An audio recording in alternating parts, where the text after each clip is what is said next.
Alors, je pense que nous sommes connectés, qu'on devrait donc nous entendre.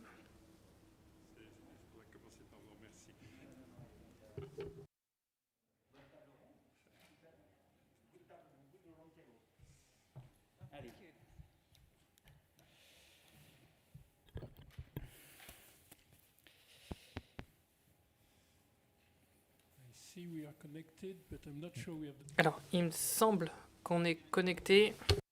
Cher Lionel, oui, on va, je pense, pouvoir commencer cette troisième table ronde de cet après-midi, deuxième de cet après-midi, autour des relations commerciales entre l'Union européenne et l'Afrique subsaharienne.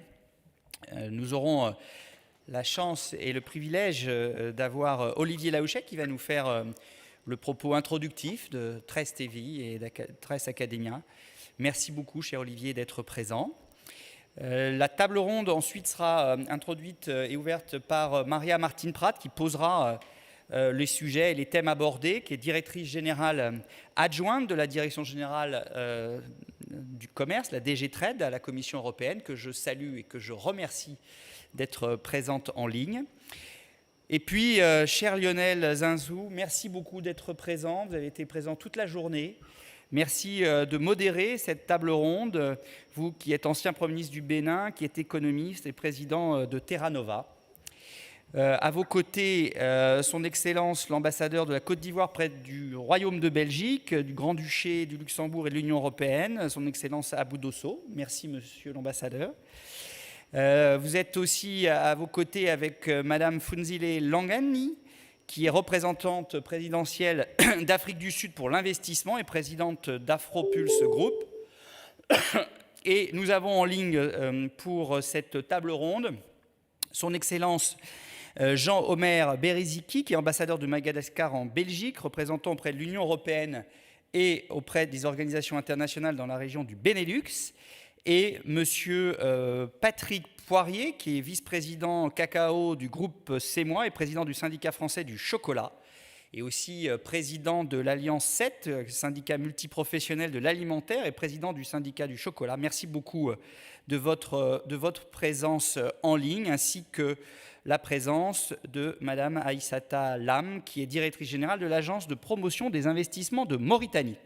Voilà, écoutez, pour cette dernière table ronde, je voudrais vraiment vous remercier encore les uns et les autres d'être présents, d'être aussi présents en ligne. Et je vous rappelle que, bien évidemment, vous pouvez participer au débat de la table ronde grâce à l'application chat du système de communication.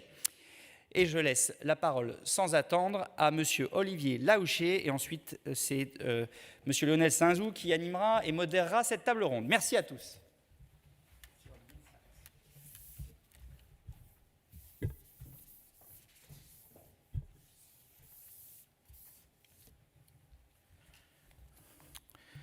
Merci, Monsieur le Ministre, cher Franck, Mesdames et Messieurs en ligne et dans la salle, cher Lionel. Merci d'abord pour cette opportunité de m'exprimer devant une assemblée de très très grande qualité. Je m'appelle, comme vous l'avez dit, Olivier Laouchet. Je suis français, originaire d'une petite île française de la Caraïbe, la Martinique. La Martinique, pour ceux qui ne la connaissent pas encore, c'est le pays d'Aimé Césaire, le pays de Frantz Fanon, le pays de Cassave et aussi le pays des meilleurs hommes du monde, mais ce qui explique aussi les connexions très fortes, très étroites entre la Martinique, la France et le continent africain. Je suis surtout ici, je crois, parce que je suis le cofondateur et le PDG du groupe Trace, qui est une plateforme mondiale, média et digitale, consacrée au divertissement afro-urbain et à la réussite des jeunes. Depuis une dizaine d'années, je dirige Trace à partir de l'Afrique du Sud, où je me suis installé avec ma famille. En quelques années, Trace est devenu un acteur de référence des industries créatives en Afrique, en Europe, aussi dans la Caraïbe, l'océan Indien, un peu le Moyen-Orient et en Asie. Nous éditons des chaînes de télévision, nous fabriquons des radios, on fabrique des plateformes digitales, on produit des contenus audiovisuels pour Netflix, pour nous-mêmes, pour Canal+, pour TV5. Il y a à peu près 350 millions de personnes dans le monde qui regardent, qui écoutent, qui sont engagés avec les contenus du groupe Trace. Et à titre personnel, je crois que je suis un vrai produit de l'union entre l'Afrique et l'Europe. Mes racines sont africaines et européennes. Mon père est un descendant d'esclaves africains et ma mère a des arrière-arrière-grands-parents propriétaires d'esclaves originaires d'Europe. Ma première visite sur le continent africain a été sur l'île de Gorée, au Sénégal, d'où sont partis des millions d'esclaves pour bâtir les grandes puissances européennes, et notamment la France, l'Espagne, le Portugal et l'Angleterre. Et lorsque je suis allé à Gorée pour la première fois et que j'ai découvert ce lieu, cette porte du non-retour d'où sont partis ces millions d'esclaves, j'ai pleuré. Et ce jour-là, j'ai aussi compris que mon existence et ma mission sur Terre allaient être jamais liées à cette histoire. Si je vous rappelle cette réalité, c'est parce que le thème de notre forum aujourd'hui n'est pas seulement lié à une actualité circonstancielle de la France qui va présider l'Union européenne pendant 6 mois. Ce thème, c'est la continuation d'une histoire partagée de plus de 5 siècles entre l'Europe et l'Afrique. L'Europe ne serait pas la fantastique puissance économique qu'elle est devenue sans cette histoire très particulière de la traite négrière, sans ce commerce triangulaire qui était le fondement de la colonisation, du capitalisme et de la richesse occidentale. 90% des pays africains n'auraient pas le français, l'anglais, le portugais ou l'espagnol comme langues officielles sans cette histoire. Alors aujourd'hui, 60 ans après les indépendances africaines, c'est l'heure du bilan. Et qui dit bilan, dit aussi projection vers l'avenir. Et si cette convention est intitulée « Relations commerciales Union européenne-Afrique vers de nouveaux partenariats », et j'insiste sur le nouveau, c'est qu'il y a un besoin impérieux de renouveau dans ces relations parce que malheureusement, le bilan est mitigé. Et nous savons tous que nous pouvons, que nous devons, que nous allons mieux faire. Et si nous parlons de réinvention, c'est aussi parce que nous savons tous que l'Europe a une responsabilité historique de contribuer à la réussite de l'avenir de l'Afrique. Et nous savons aussi tous que le modèle occidental européen de développement ne peut pas et ne doit pas être appliqué à l'Afrique si on veut éviter une catastrophe environnementale et peut-être aussi culturelle et économique. Les identités et réalités africaines sont en effet différentes de celles de l'Europe et nécessitent donc une approche adaptée au plus près des besoins et des réalités des populations avec un souci permanent de respect de la nature, de l'environnement et des identités humaines. Vous le savez, vous êtes tous des experts de très haut niveau, de gouvernement, d'institutions, de grandes entreprises. Et très modestement, moi je vais essayer de vous parler de ce renouveau au nom et pour 3 groupes que je connais particulièrement bien en Afrique, car ils sont au cœur de ma vie professionnelle, et aussi parce que je crois qu'ils pourraient être au cœur du renouveau de la relation commerciale entre l'Europe et l'Afrique. Ces 3 groupes sont les jeunes, les industries créatives et culturelles et les petites entreprises privées. Commençons par la jeunesse. Les jeunes en Afrique représentent plus de 50% de la population. Et si la France est aussi le pays qui en Europe a la plus forte démographie, elle le doit aussi à la vitalité démographique de ces diasporas africaines. Cette jeunesse africaine est une fantastique opportunité de business, de création, et en même temps, on le sait tous, c'est une bombe à retardement si on n'arrive pas à la former et à lui trouver des emplois. Certains chiffres sont en effet terribles. 93% des jeunes Africains ne font pas d'études supérieures. Plus de 50% des jeunes Africains de plus de 18 ans sont au chômage. Cette situation est aussi une bombe à retardement pour les pays africains, mais aussi pour l'Europe qui ne pourra pas accueillir des millions de jeunes migrants africains à la recherche d'un illusoire Eldorado européen. Alors oui, des solutions sont possibles. Un partenariat exemplaire peut être mis en place entre l'Union européenne et l'Afrique, avec par exemple la création d'une académie digitale consacrée à l'apprentissage des métiers et de l'entrepreneuriat et associée à un écosystème vers l'employabilité. Cette plateforme peut être co-créée par des entreprises et des institutions d'Europe et d'Afrique, avec un financement de l'Europe qui a un devoir absolu de contribuer à ces formations. Avec Trace et le soutien du gouvernement français, et notamment du ministre Franck Hiester, qui est un vrai ambassadeur, nous avons commencé à développer et à financer ce projet où finalement tout le monde est gagnant. Avec un soutien de l'Europe, nous pourrons aller plus vite et encore plus loin. Faisons ensemble de la formation professionnelle des jeunes en Afrique une priorité absolue de cette présidence française. Vous le savez aussi, cette jeunesse est très fortement attirée par les industries culturelles et créatives qui sont de facto un énorme gisement d'emplois aujourd'hui et surtout pour demain. Les secteurs de l'éducation, de la formation, de l'audiovisuel, du marketing digital, de la production des contenus, des médias, des réseaux sociaux, des plateformes, bref, tous ces secteurs vont créer des dizaines de millions d'emplois et les jeunes Africains ont potentiellement toutes les qualités pour y réussir.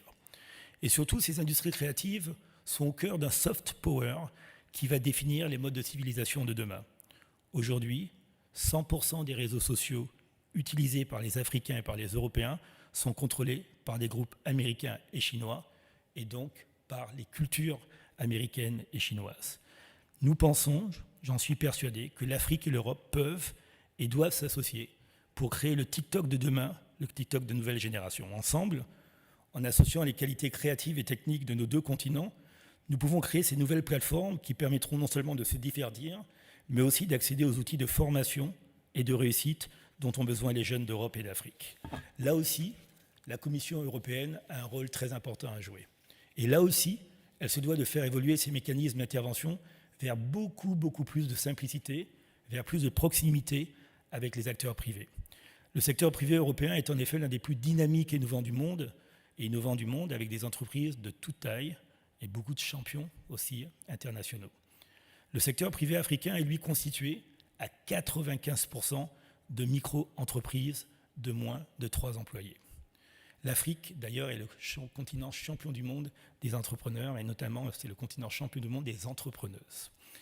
Pour réussir et faire grandir leurs micro-entreprises et intégrer le secteur formel, ces entrepreneurs et entrepreneuses ont besoin de 3 choses. De plus de formation, de plus de financement, notamment dans les phases initiales de leur développement, et ensuite d'un accès au marché et d'une énorme simplification des formalités. Et là aussi, le développement des accords de commerce entre les pays africains, sans frais, sans formalité, est une nécessité absolue. Et on sait, en Europe, comment construire une zone de libre-échange. Donc, clairement, il y a un partenariat à mettre en place avec l'Union africaine pour rendre tangible, concrète et simple l'intégration économique, la libre circulation des personnes, des biens et des services d'un pays d'Afrique à l'autre, ce qui est aujourd'hui un cauchemar absolu. Et là aussi, nous pensons qu'un partenariat exemplaire peut être mis en place entre l'Europe et l'Afrique autour de 4 mécaniques très simples. D'abord, une plateforme de formation professionnelle, on en a parlé tout à l'heure, pour les jeunes et les entrepreneurs. Ensuite, une plateforme de mise en relation pour du mentorat et des incubations des petites entreprises africaines par des partenaires entreprises d'Europe et aussi par les diasporas africaines. Ces diasporas africaines sont un atout essentiel dans la gestion de la nouvelle relation entre l'Europe et l'Afrique. Elles veulent jouer un rôle fondamental pour accompagner l'Afrique dans sa croissance et notamment ses TPE. Les représentants de ces diasporas sont souvent biculturels, quasiment toujours d'ailleurs, voire triculturels. Ils sont formés, ils sont motivés, ils sont experts, utilisons-le. Un autre dispositif pourrait être la mise en place d'un fonds de garantie pour aider à la mise en place de financement d'amortage des startups africaines et pour aider à cette fameuse transition de ce qu'on appelle les business informels, l'économie informelle ou l'économie populaire, comme on en a parlé tout à l'heure, vers le secteur formel. C'est un enjeu absolument essentiel, car tant que ces entreprises seront dans le secteur informel, elles ne paieront pas de TVA, elles ne pourront pas employer des gens avec effectivement des mécanismes de protection qui font que, globalement, l'ensemble de l'entreprise et de l'économie pourrait en bénéficier. En 2 mots, il faut qu'on arrive à dérisquer tout ou partie des investisseurs et des prêteurs qui interviennent dans le financement initial des TPE et qu'on aide ces entrepreneurs. Ces mesures sont simples, elles sont immédiatement applicables et j'en profite donc pour lancer un appel à vous dans cette salle, qui sont des décideurs, vous également en ligne, qui sont également des décideurs, qui sont des spécialistes de tous ces thèmes. Nous savons tous qu'en fait, nous sommes en ce moment, cette année tout particulièrement, à un moment charnière de notre histoire, aussi bien en Europe qu'en Afrique. Nous sommes au centre d'une bataille de titans entre des visions opposées de la société et de la place que doivent avoir les individus dans nos sociétés. Nous sommes au paroxysme d'un changement climatique qui pourrait annihiler la planète dans quelques années. Je rappelle ce que nous a dit ce midi Lionel Zinsou. Un Européen produit 20 tonnes de gaz à effet de serre par an. Un Africain produit 200 kilos de ce même gaz par an. En résumé, si l'Afrique adopte le même modèle de développement que ce qu'on a aujourd'hui en Europe, et c'est d'ailleurs un peu ce qu'on fait déjà à l'Afrique du Sud et le Maroc, et si les prévisions démographiques de la population africaine à l'horizon 2100 se réalisent, alors le risque est tout simplement celui d'une destruction accélérée de la planète qui ne pourra pas supporter que 4,4 milliards de personnes de plus, la population africaine en 2100, réchauffe l'atmosphère. Autre changement important, moment charnière, on le voit avec le Covid, nous sommes à un moment d'une accélération exponentielle de la transformation numérique, qui est en même temps un fantastique accélérateur de productivité, mais qui est aussi un énorme accélérateur d'inégalité. Alors en fait, et soyons très très humbles, personne au monde ne peut prédire avec certitude ce qui va se passer. Allons-nous surmonter ces défis? Allons-nous disparaître comme les anciennes civilisations du Mexique? Vivre en Afrique m'a appris à être optimiste. J'ai appris en Afrique ce que veut dire le mot résilience. J'ai appris en Afrique ce que veut dire ce concept de power of zero, comment faire beaucoup avec peu. Alors je suis persuadé que nous avons une chance unique de rapprocher le continent des Lumières et le continent de la jeunesse pour créer un assemblage surpuissant qui partage des valeurs communes et qui pourra créer rapidement les centaines de millions d'emplois dont l'Afrique a besoin et la croissance économique et démographique dont l'Europe a également besoin. Cet assemblage, cette collaboration exemplaire et respectueuse des identités européennes et africaines a les moyens de contreballer les volontés de domination sans partage des Américains et des Chinois. Les moyens financiers existent en Europe, ils doivent être massivement libérés. La Commission européenne doit appréhender cette nouvelle relation Afrique-Europe comme une priorité absolue. Les bonnes volontés sont là, les talents sont là, de part et d'autre de la Méditerranée. Ils doivent être rapprochés. Les projets sont définis, ils doivent être accompagnés. L'Afrique ne sera pas que le futur de l'Europe. Elle sera bien plus. Elle sera elle-même. Et je suis intimement persuadé que l'Europe et l'Afrique, ensemble, peuvent être le futur du monde. Merci.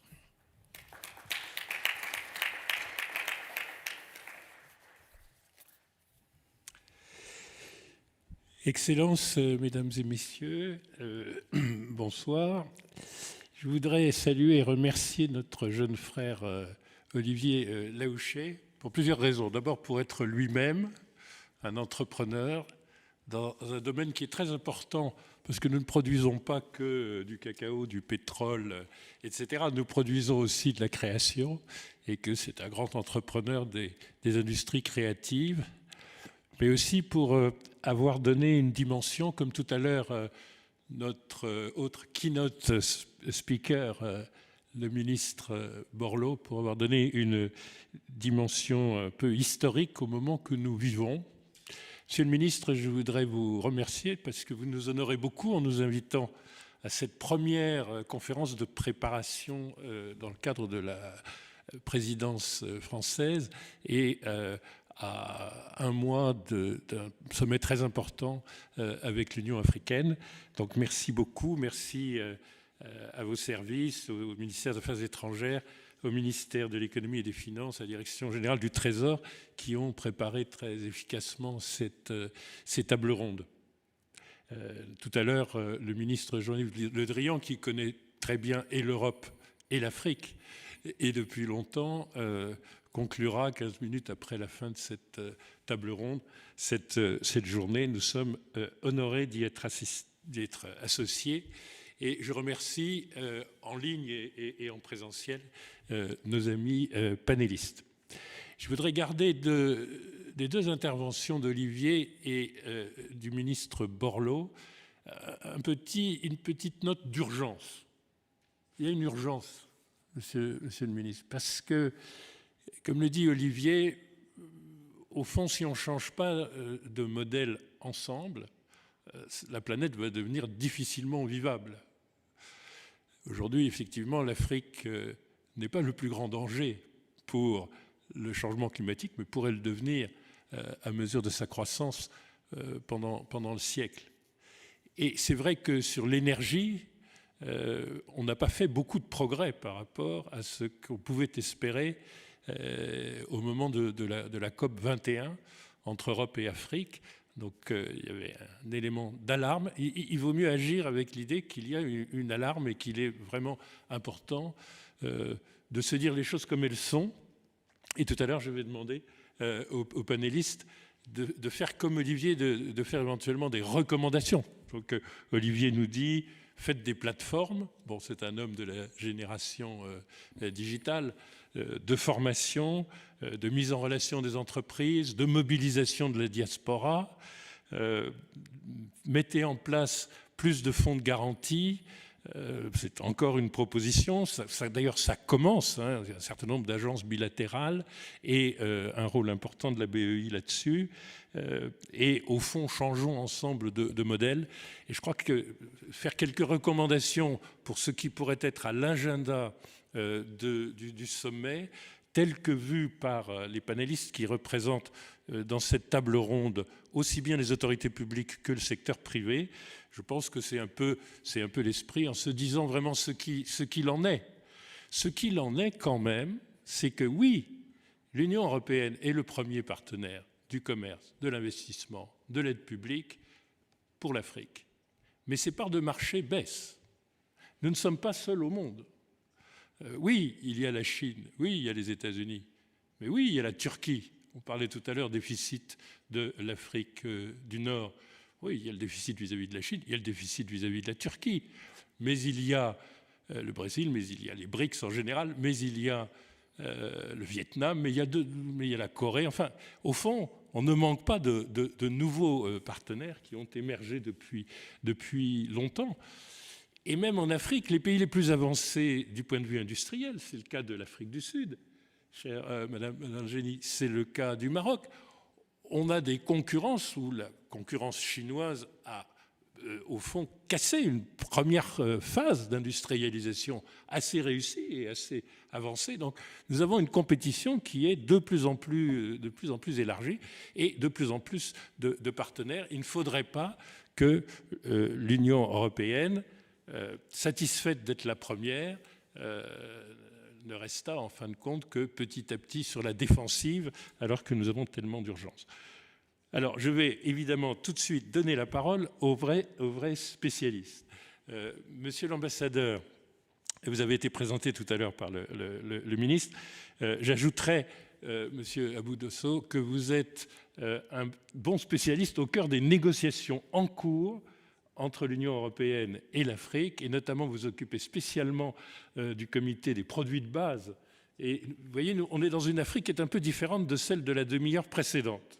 Parce que nous avons des problématiques en Afrique subsaharienne de valorisation de nos produits. Nous avons des chaînes de valeur domestiques à créer. Nous ne sommes pas comme nos amis et nos frères de l'Afrique du Nord, qui, pour chacun d'entre eux, commercent avec l'Union européenne plus qu'un certain nombre de pays de l'Union européenne entre eux.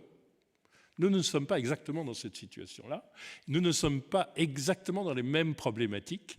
Et vous êtes, monsieur l'ambassadeur, au cœur des négociations, très intéressé au règlement en cours de mise en œuvre très important et très structurant de l'Union européenne, qui vont avoir des conséquences sur nos productions et nos chaînes de valeur domestiques de création de valeur ajoutée.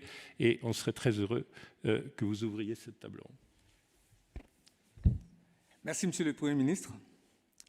Je voudrais, pour commencer, adresser mes félicitations à la présidence française du Conseil de l'Union européenne pour cette belle initiative de dialogue, parce qu'entre partenaires, il faut toujours dialoguer.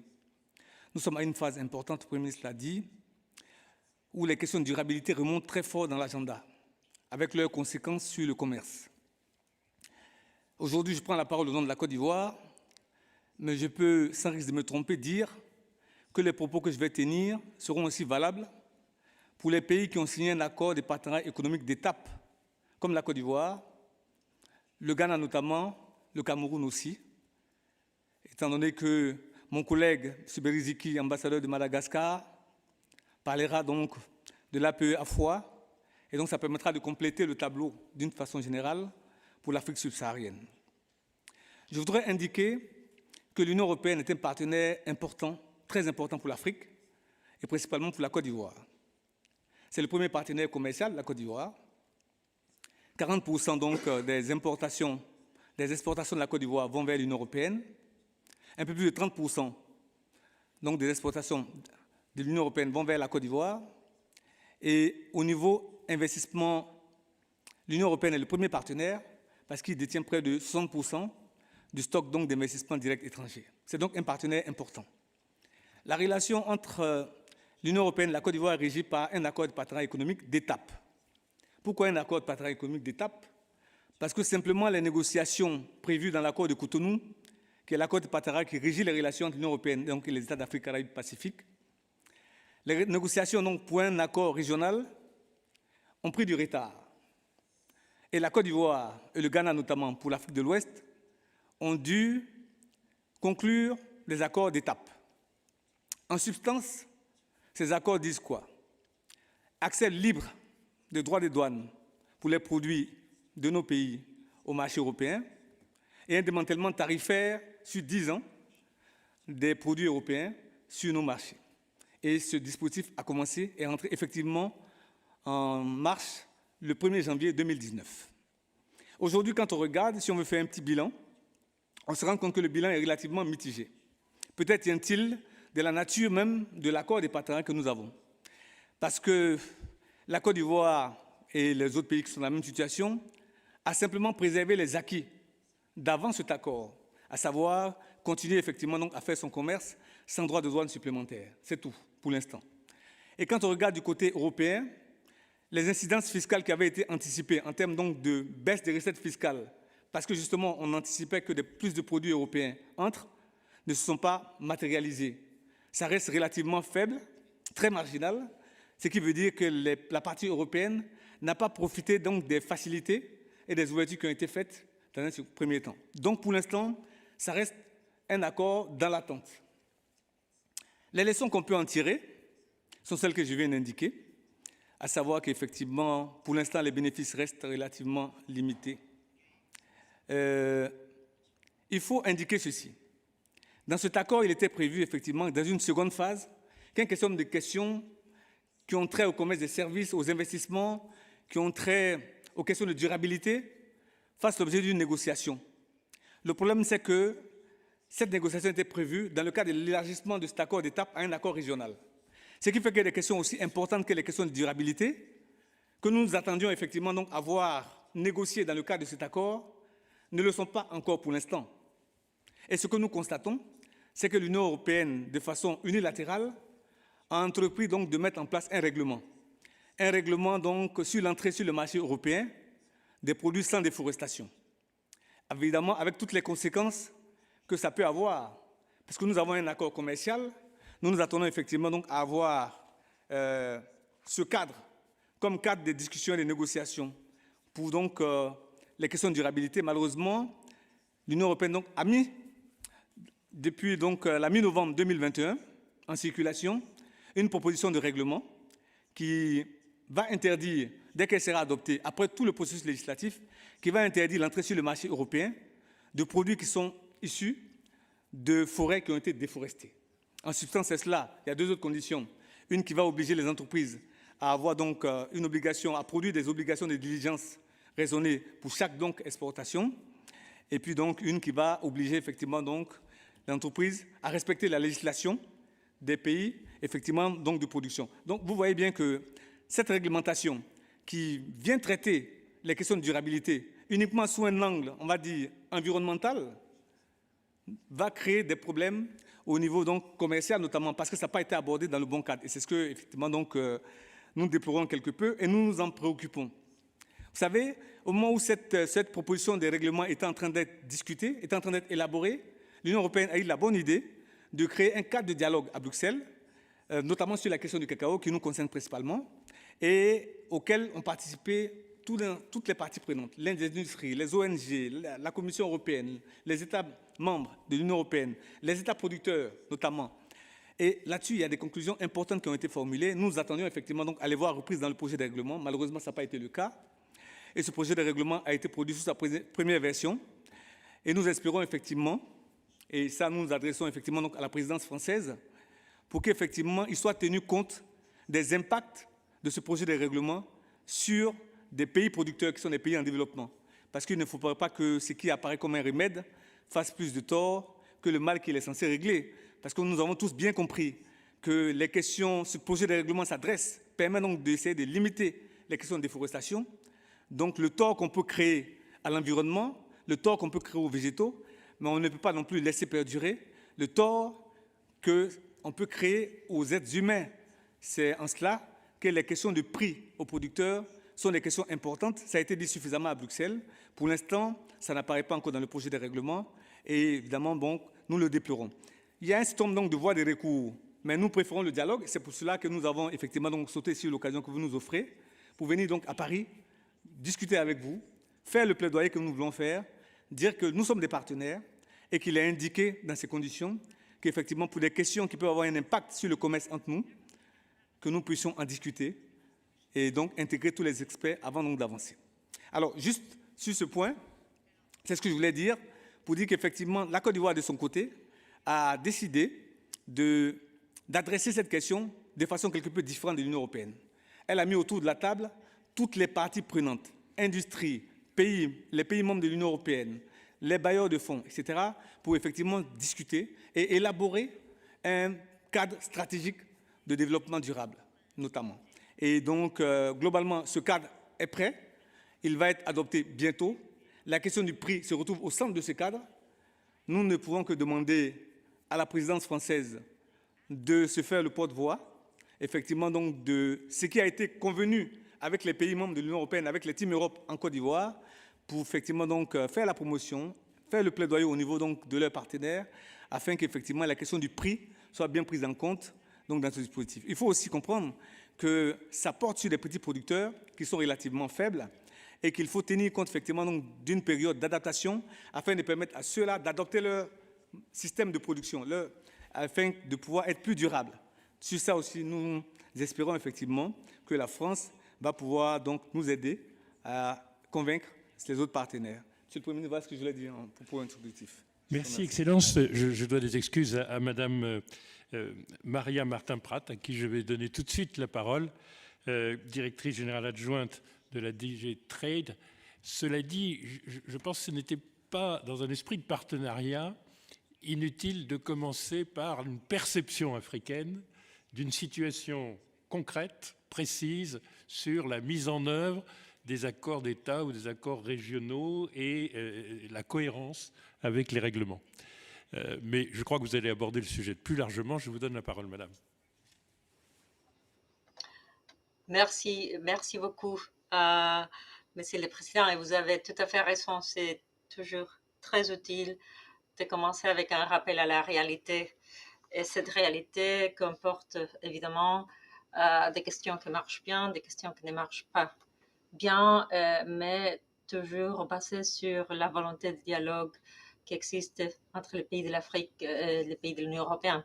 Et là, je dois commencer en saluant et en remerciant la présidence du Conseil de l'Union européenne, France, à ce moment-ci, pour l'organisation de cette conférence sur l'avenir de nos relations. Ça a été déjà dit, mais je dois le répéter, que l'Afrique reste clairement une priorité pour l'Europe et que la politique commerciale joue un rôle très important dans ce contexte-là.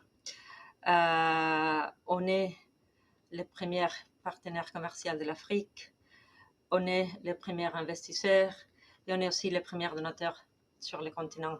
Ceci n'empêche pas qu'on doit rester vigilant. Je prends aussi compte des propos, des paroles qui ont été dites avant par rapport aux besoins de vigilance et par rapport au rôle que des autres peuvent jouer sur les continents et les effets que ceci peut avoir sur une relation avec l'Afrique. Je suis tout à fait conscient.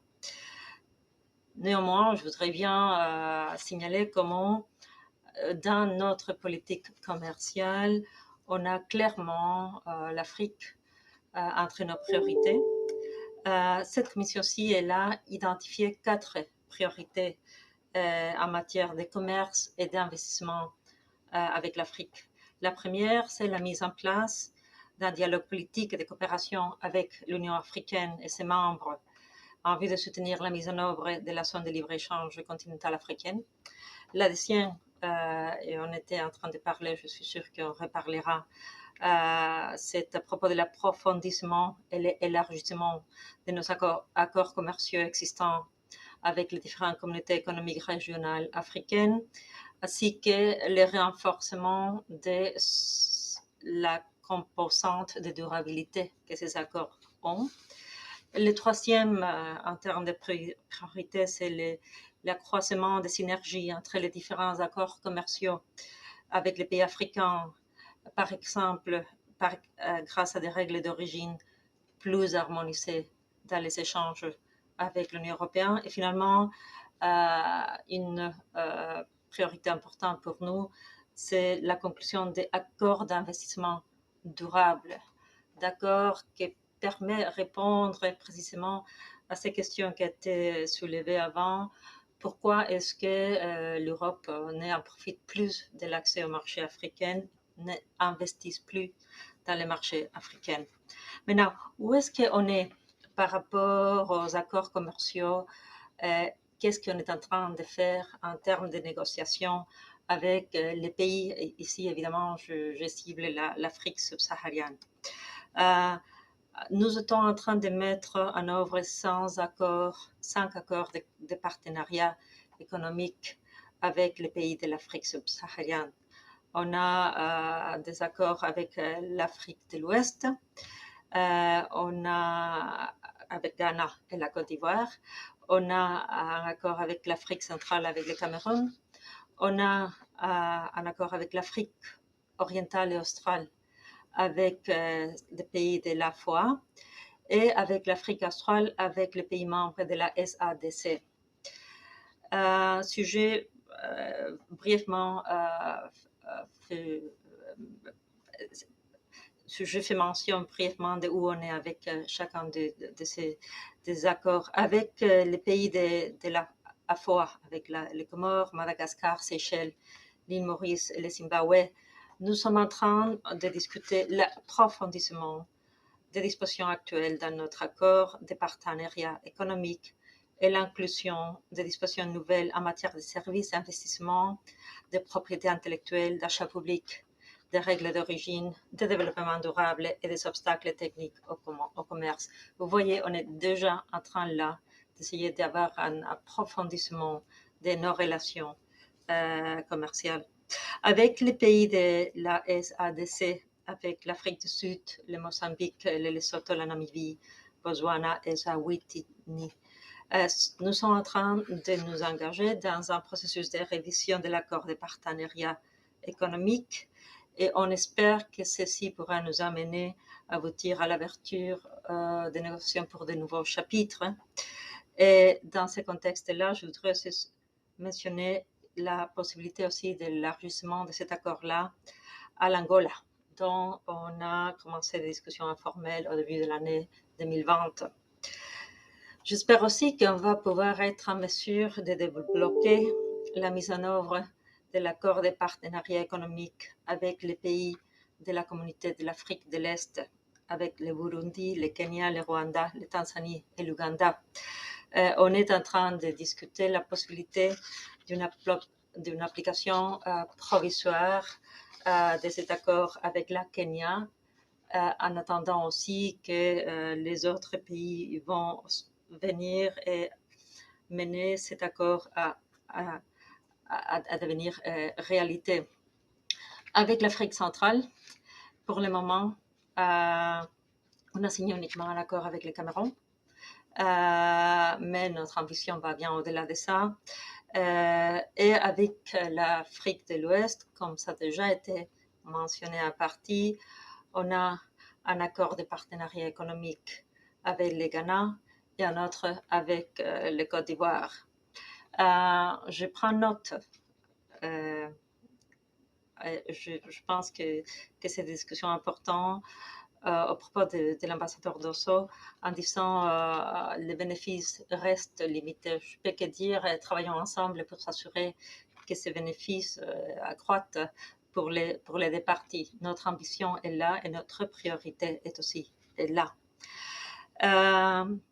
Quel est le bilan? Je pense que c'est clair que d'un côté, on a un agenda ambitieux mais qui est encore en train de se développer.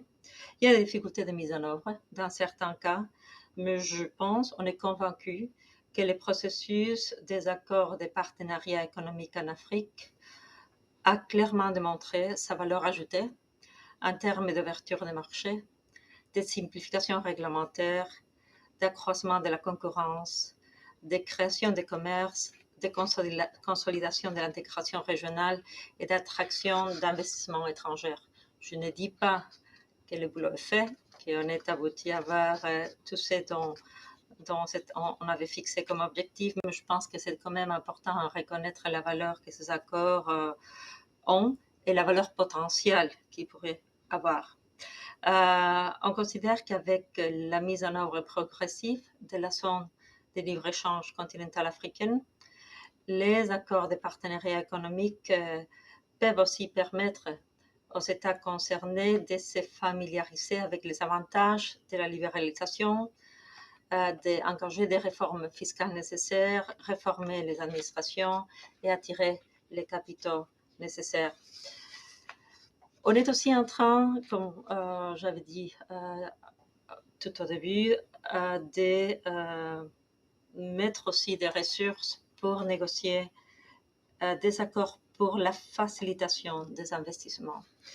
Ici, on traite tout simplement d'améliorer le climat des affaires, de gagner en transparence, de gagner en simplification administrative, de stimuler l'approvisionnement des pays en capitaux étrangers et à terme de parvenir à une plus grande diversification des économies concernées.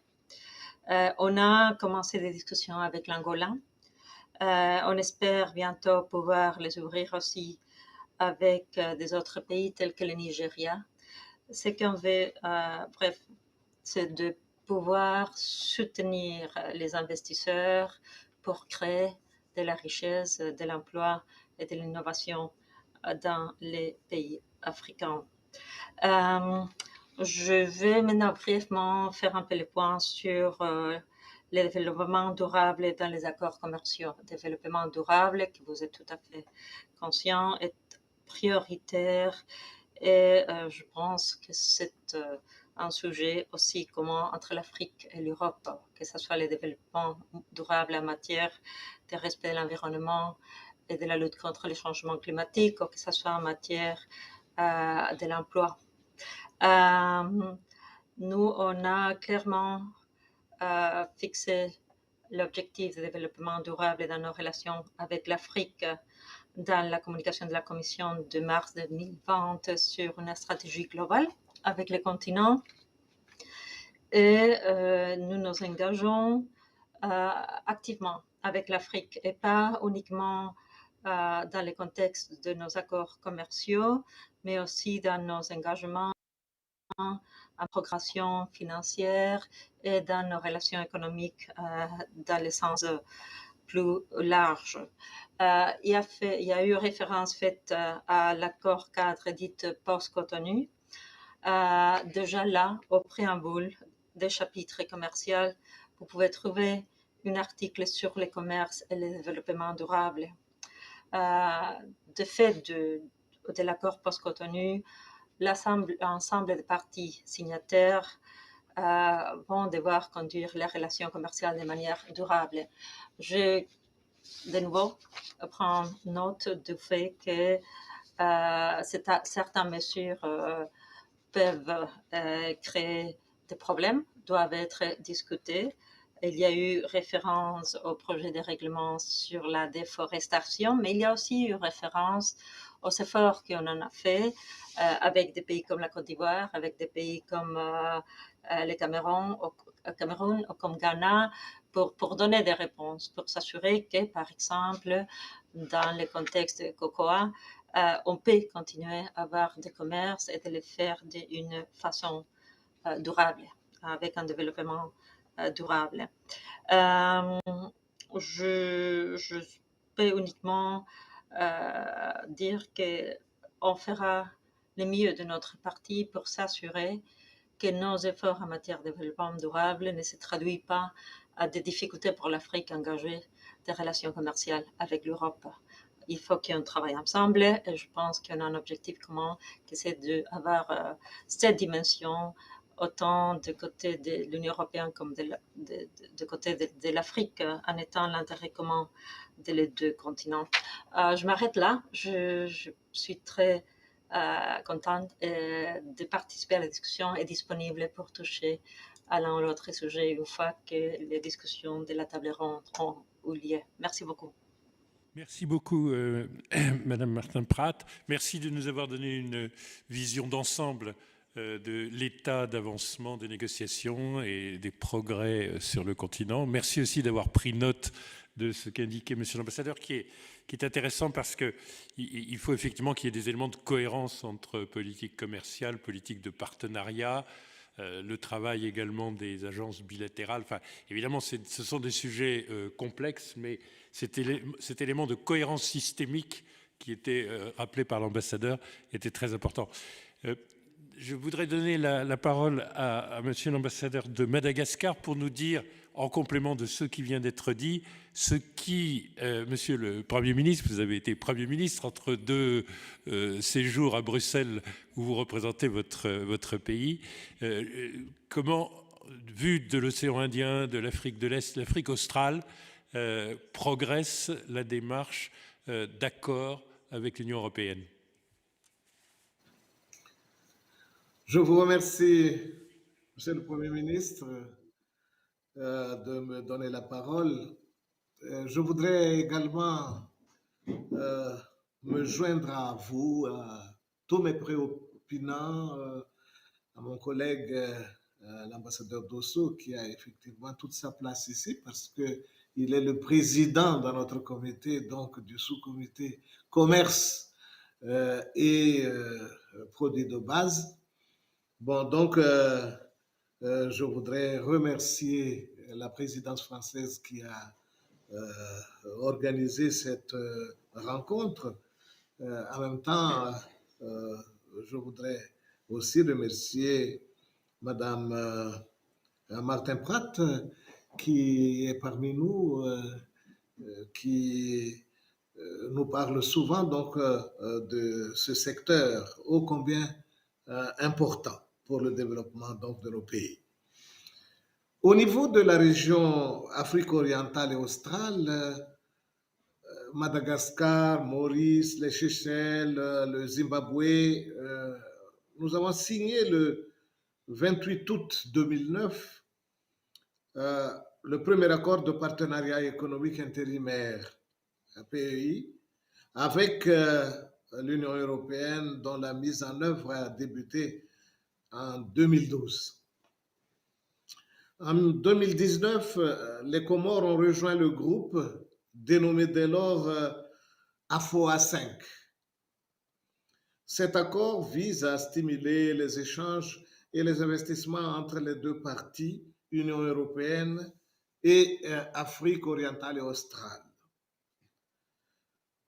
Pourquoi, en effet, un approfondissement de l'API? D'abord, l'accord API de 2009 stipulait déjà en son article 53 une clause de rendez-vous en vue de l'approfondissement de l'accord pour parvenir à un APE plus complet. Et si l'accord initial ne prévoyait que 3 chapitres, à savoir le régime pour le commerce des biens, la pêche et la coopération économique au développement, les thématiques des négociations pour un approfondissement de l'APE, un APE complet donc, débuté en octobre 2019, seront élargies à d'autres thématiques qui sont entre autres les règles d'origine, les mesures sanitaires et phytosanitaires, les marchés publics, les obstacles techniques au commerce, les droits de propriété intellectuelle ou encore la coopération économique et au développement, tel que ça a été recensé par Madame Martin-Pratt tout à l'heure d'ailleurs. L'objet de l'accord de partenariat économique complet et la suppression des droits et quotas pour toute importation et exportation entre les pays membres de l'accord suivant un calendrier de libéralisation graduelle, avec toutefois des exceptions sur la base d'une liste d'exclusion établie par chaque pays. Qu'en est-il de l'état d'avancement des négociations?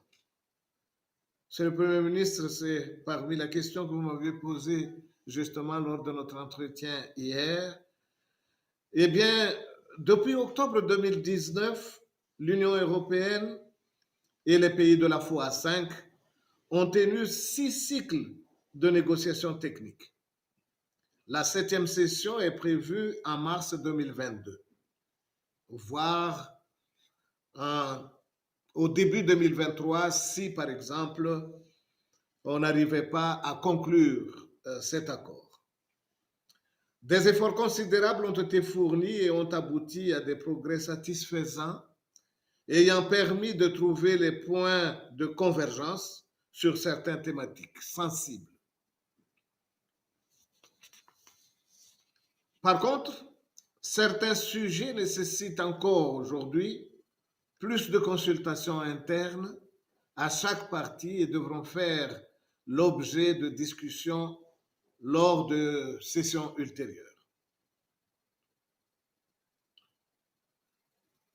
Il y a par exemple les règles d'origine, pour ne citer que cela, le commerce et le développement, les marchés et le développement durable, le marché public, la coopération économique et au développement. Dans tous les cas, la finalité de la négociation est que dans le cadre de l'APE, complet, que j'entends, soit inclusif et prenne en compte l'hétérogénéité des situations des pays membres de la FOA et la pleine application du nouvel accord de partenariat économique, évalué périodiquement et devrait stimuler la croissance économique et le développement durable des pays membres, tout en tenant compte, bien sûr, du renforcement des capacités à travers une formation et un financement adéquat. Sur la complémentarité entre la zone de libre-échange continentale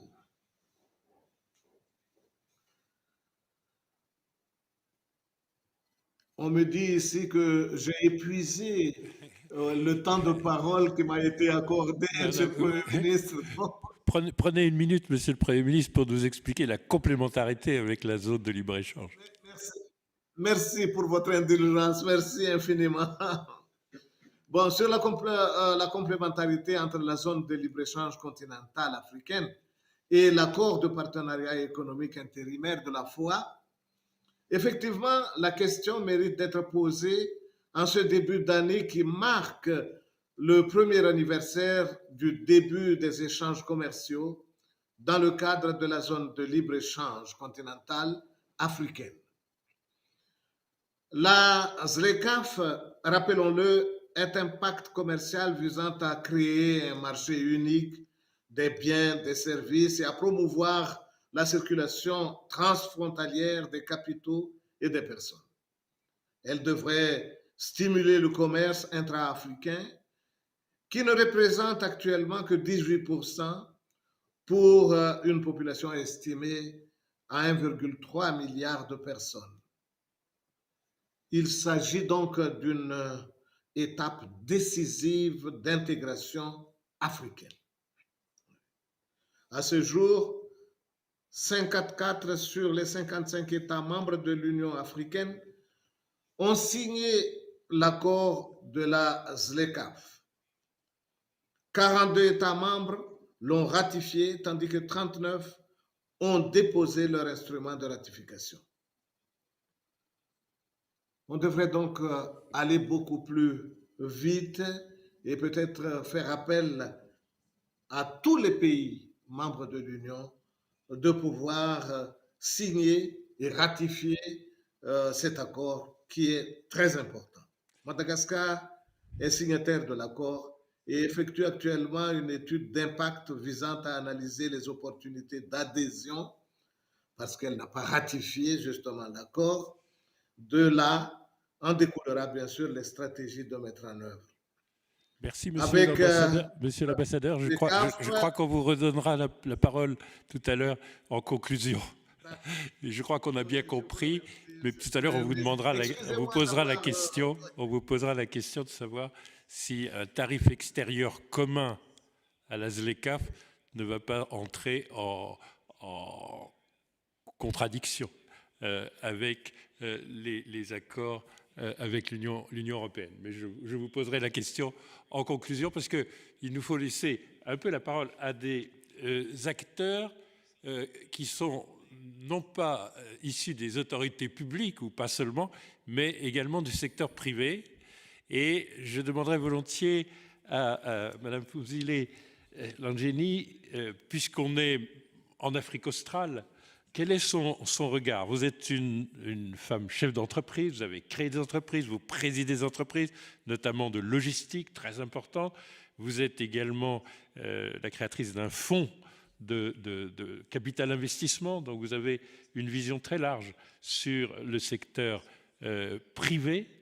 Et quels obstacles vous paraissent aujourd'hui limiter le potentiel de croissance des échanges avec l'Union européenne, et comment vous voyez, d'un point de vue sud-africain, le besoin de réformer tout ce qui permettrait de faciliter ces échanges?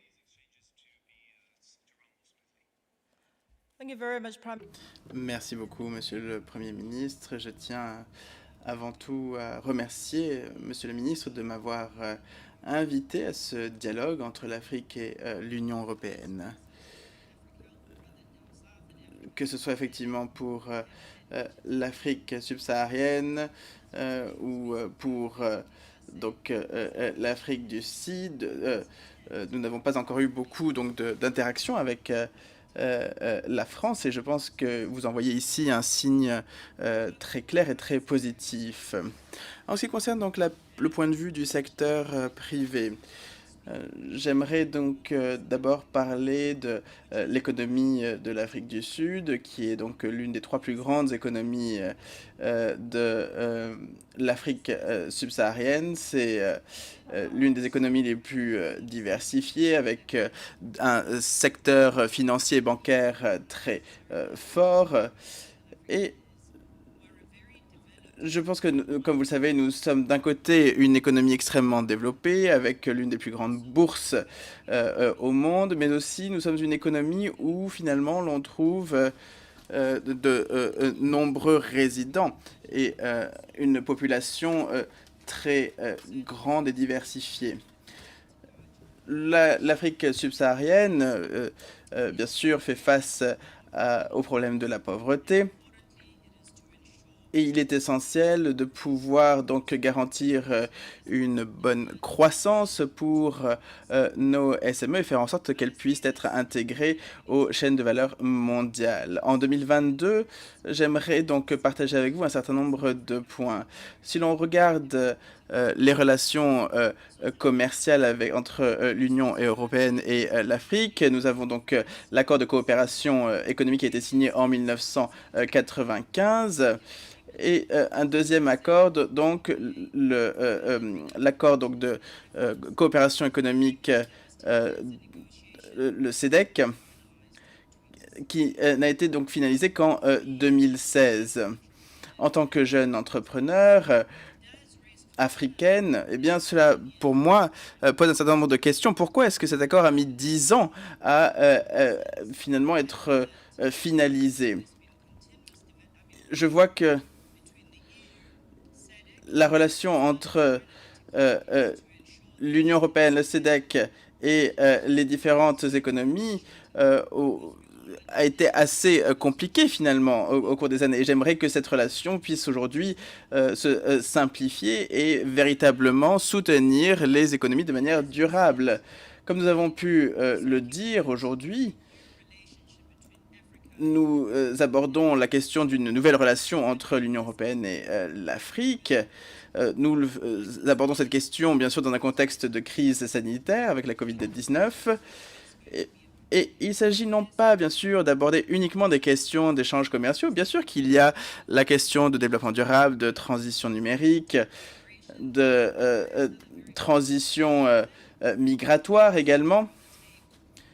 Mais lorsque l'on discute finalement, la question que nous devons aborder, et peut-être qui aujourd'hui sera difficile à résoudre, c'est bien sûr la question de la vaccination et d'accès également à l'économie africaine. Si l'on regarde donc le monde développé, on a aujourd'hui donc des taux de vaccination qui approchent les 70% en moyenne.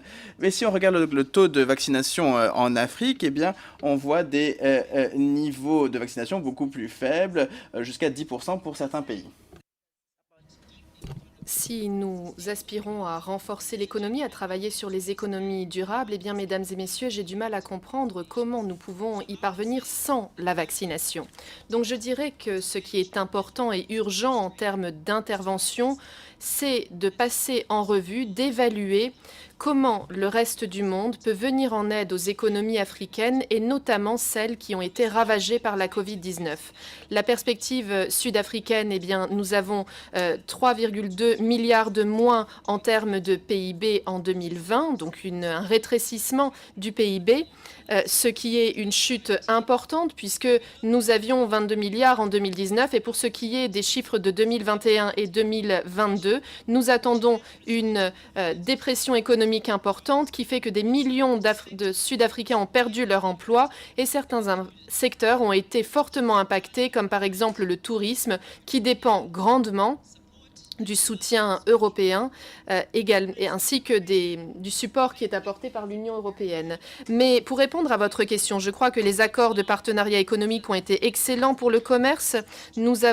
Ces APE ont permis à des secteurs, notamment d'intégrer certaines économies européennes. Mais si l'on observe l'économie sud-africaine et que l'on observe sa diversification, 69% de notre PIB vient du tertiaire, 21% de l'industrie et 10% des industries primaires. Mais si l'on observe les types de produits qui sont exportés vers l'Union européenne notamment, eh bien une grande partie de ces produits continuent d'être notamment des produits minéraux. Il s'agit notamment de matières premières.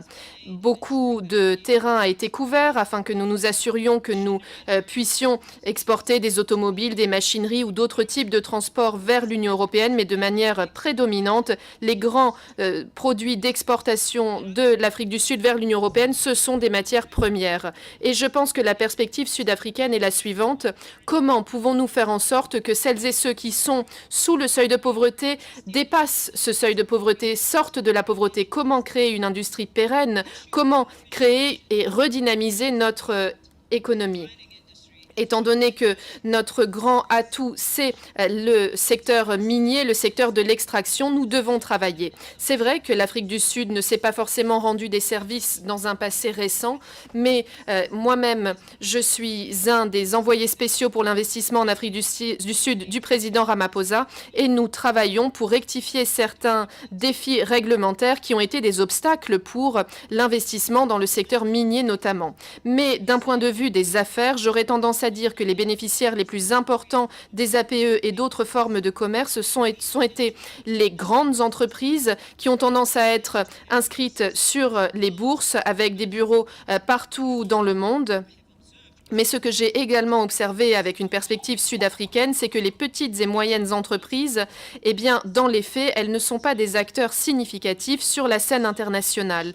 Ce n'est pas uniquement un problème lié à un manque d'idées ou pour ne pas avoir tenté, mais j'aurais tendance à dire que la question de l'accès au marché, la question de l'accès à des instruments de financement qui permettraient de répondre à des défis spécifiques de l'Afrique du Sud ou de l'Afrique subsaharienne, eh bien ce sont ce type d'instruments de financement qui manquent aujourd'hui. Et nous voyons qu'il y a beaucoup de financements qui arrivent vers l'Afrique subsaharienne et l'Afrique du Sud, mais les institutions qui sont utilisées, souvent des banques, à mon sens, en tant que personne représentant le monde des des affaires, eh bien, ces instruments sont moins couronnés de succès que d'autres, notamment lorsqu'il s'agit d'octroyer des PME des financements pérennes pour leur permettre de devenir des acteurs significatifs. Donc j'aurais tendance à dire que ce sont mes observations jusqu'à présent. Et ce que je puis dire également, c'est que si vous observez l'économie sud-africaine, dans le passé, celle-ci était fortement formelle, mais nous avons 18% de l'économie sud-africaine qui est informelle et qui contribue grandement au PIB, ce qui veut dire que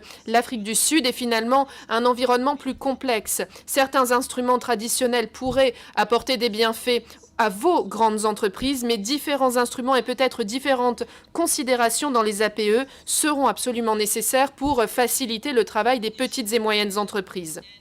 Ainsi, je pense que la question des normes, la question également du type de critères auxquels nous devons nous plier, eh bien, c'est un véritable obstacle qui se pose pour les petites entreprises, les entreprises qui émergent, les start-up. Parce que d'un point de vue institutionnel et financier, ces entreprises n'ont pas les capacités ou les compétences de se conformer à ces nécessités. Ce qui veut dire que les grandes entreprises ne font que devenir de plus en plus grandes et les petites entreprises qui pourtant sont nécessaires pour créer de l'emploi, eh bien, elles vont continuer à rester de petite taille. Elles ne permettront pas à l'Afrique du Sud et à l'Afrique subsaharienne de véritablement permettre de s'engager sur une trajectoire de développement économique pérenne. Merci, Madame la Présidente.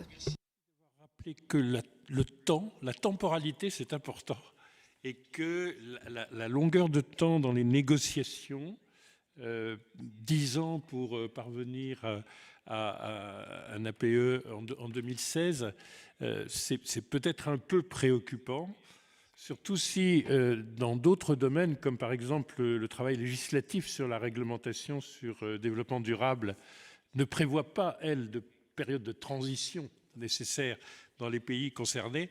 Je crois que la dimension temporelle, pour quiconque a exercé une responsabilité dans les autorités publiques, dans un gouvernement africain, on est à la fois extrêmement reconnaissant à l'Union européenne d'être un partenaire aussi important, avec des composantes de dons très importantes dans les partenariats, mais en même temps, on a un sujet de temporalité, on a un sujet d'exécution qu'entre nous, on devrait probablement pouvoir convenir d'accélérer. Et le Covid que vous avez rappelé, merci d'avoir rappelé le contexte du Covid, et notamment les temps de réponse, les temps d'adaptation pour pouvoir produire des équipements ou des vaccins en Afrique, etc., sont des temps de réponse qui ne sont pas les temps de réponse des pays de l'OCDE entre eux.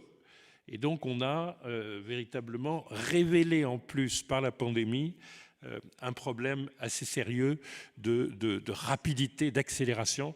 Et vous êtes revenu sur quelque chose que Olivier avait évoqué, les SMEs, les entreprises moyennes, qui ne sont pas les grands bénéficiaires étant des entreprises cotées, des grandes entreprises, qu'elles soient étrangères au continent ou cotées sur le continent.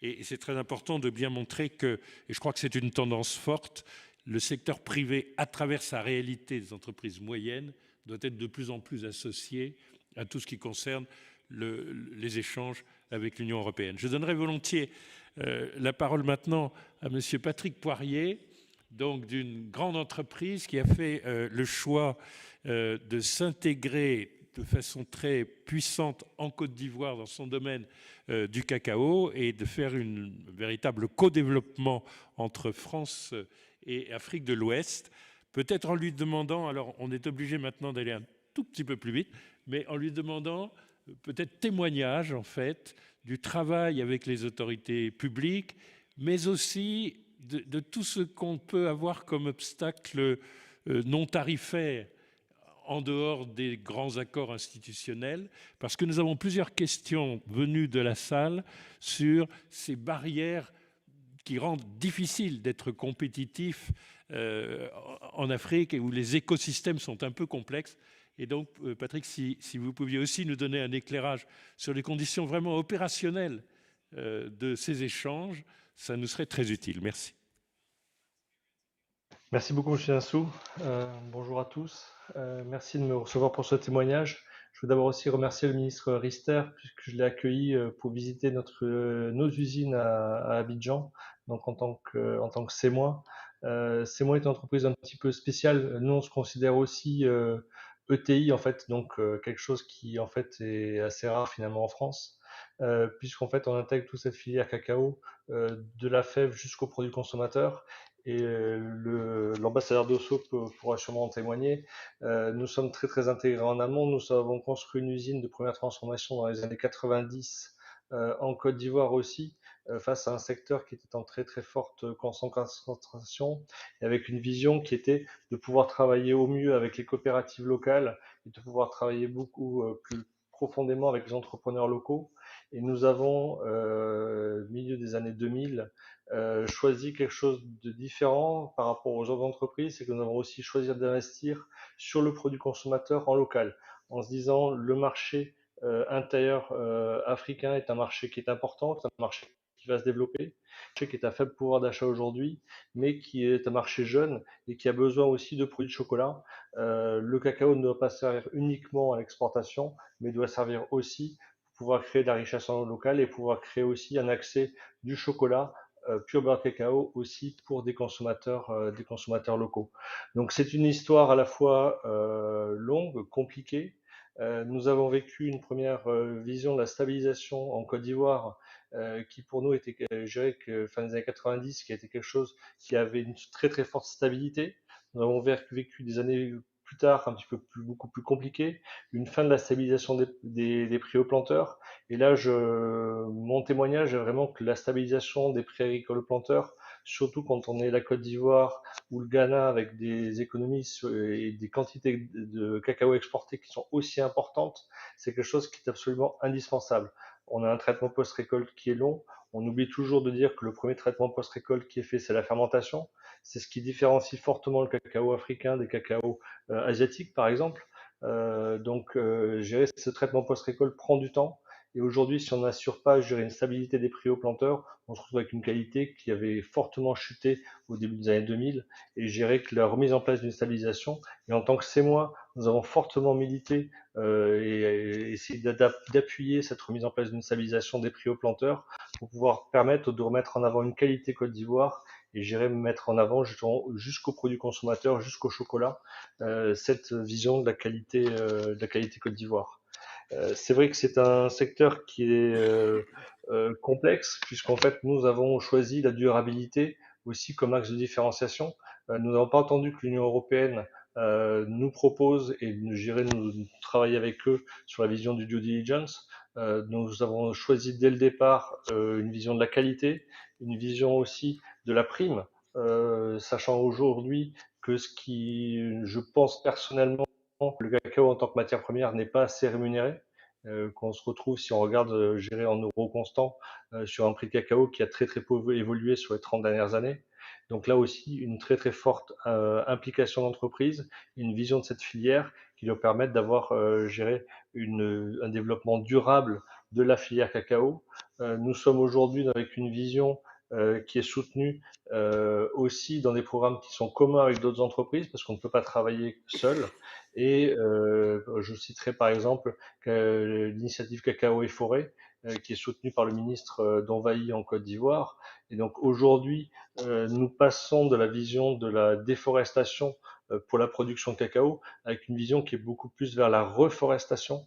Donc pour pouvoir aujourd'hui avoir une production durable de cacao et gérer même que la production, que les plantations de cacao deviennent des puits de CO2 et que les arbres d'ombrage qui vont être replantés travaillent aussi pour le futur des planteurs et puis s'assurer gérer une certaine retraite en plus pour les planteurs de cacao sur l'avenir.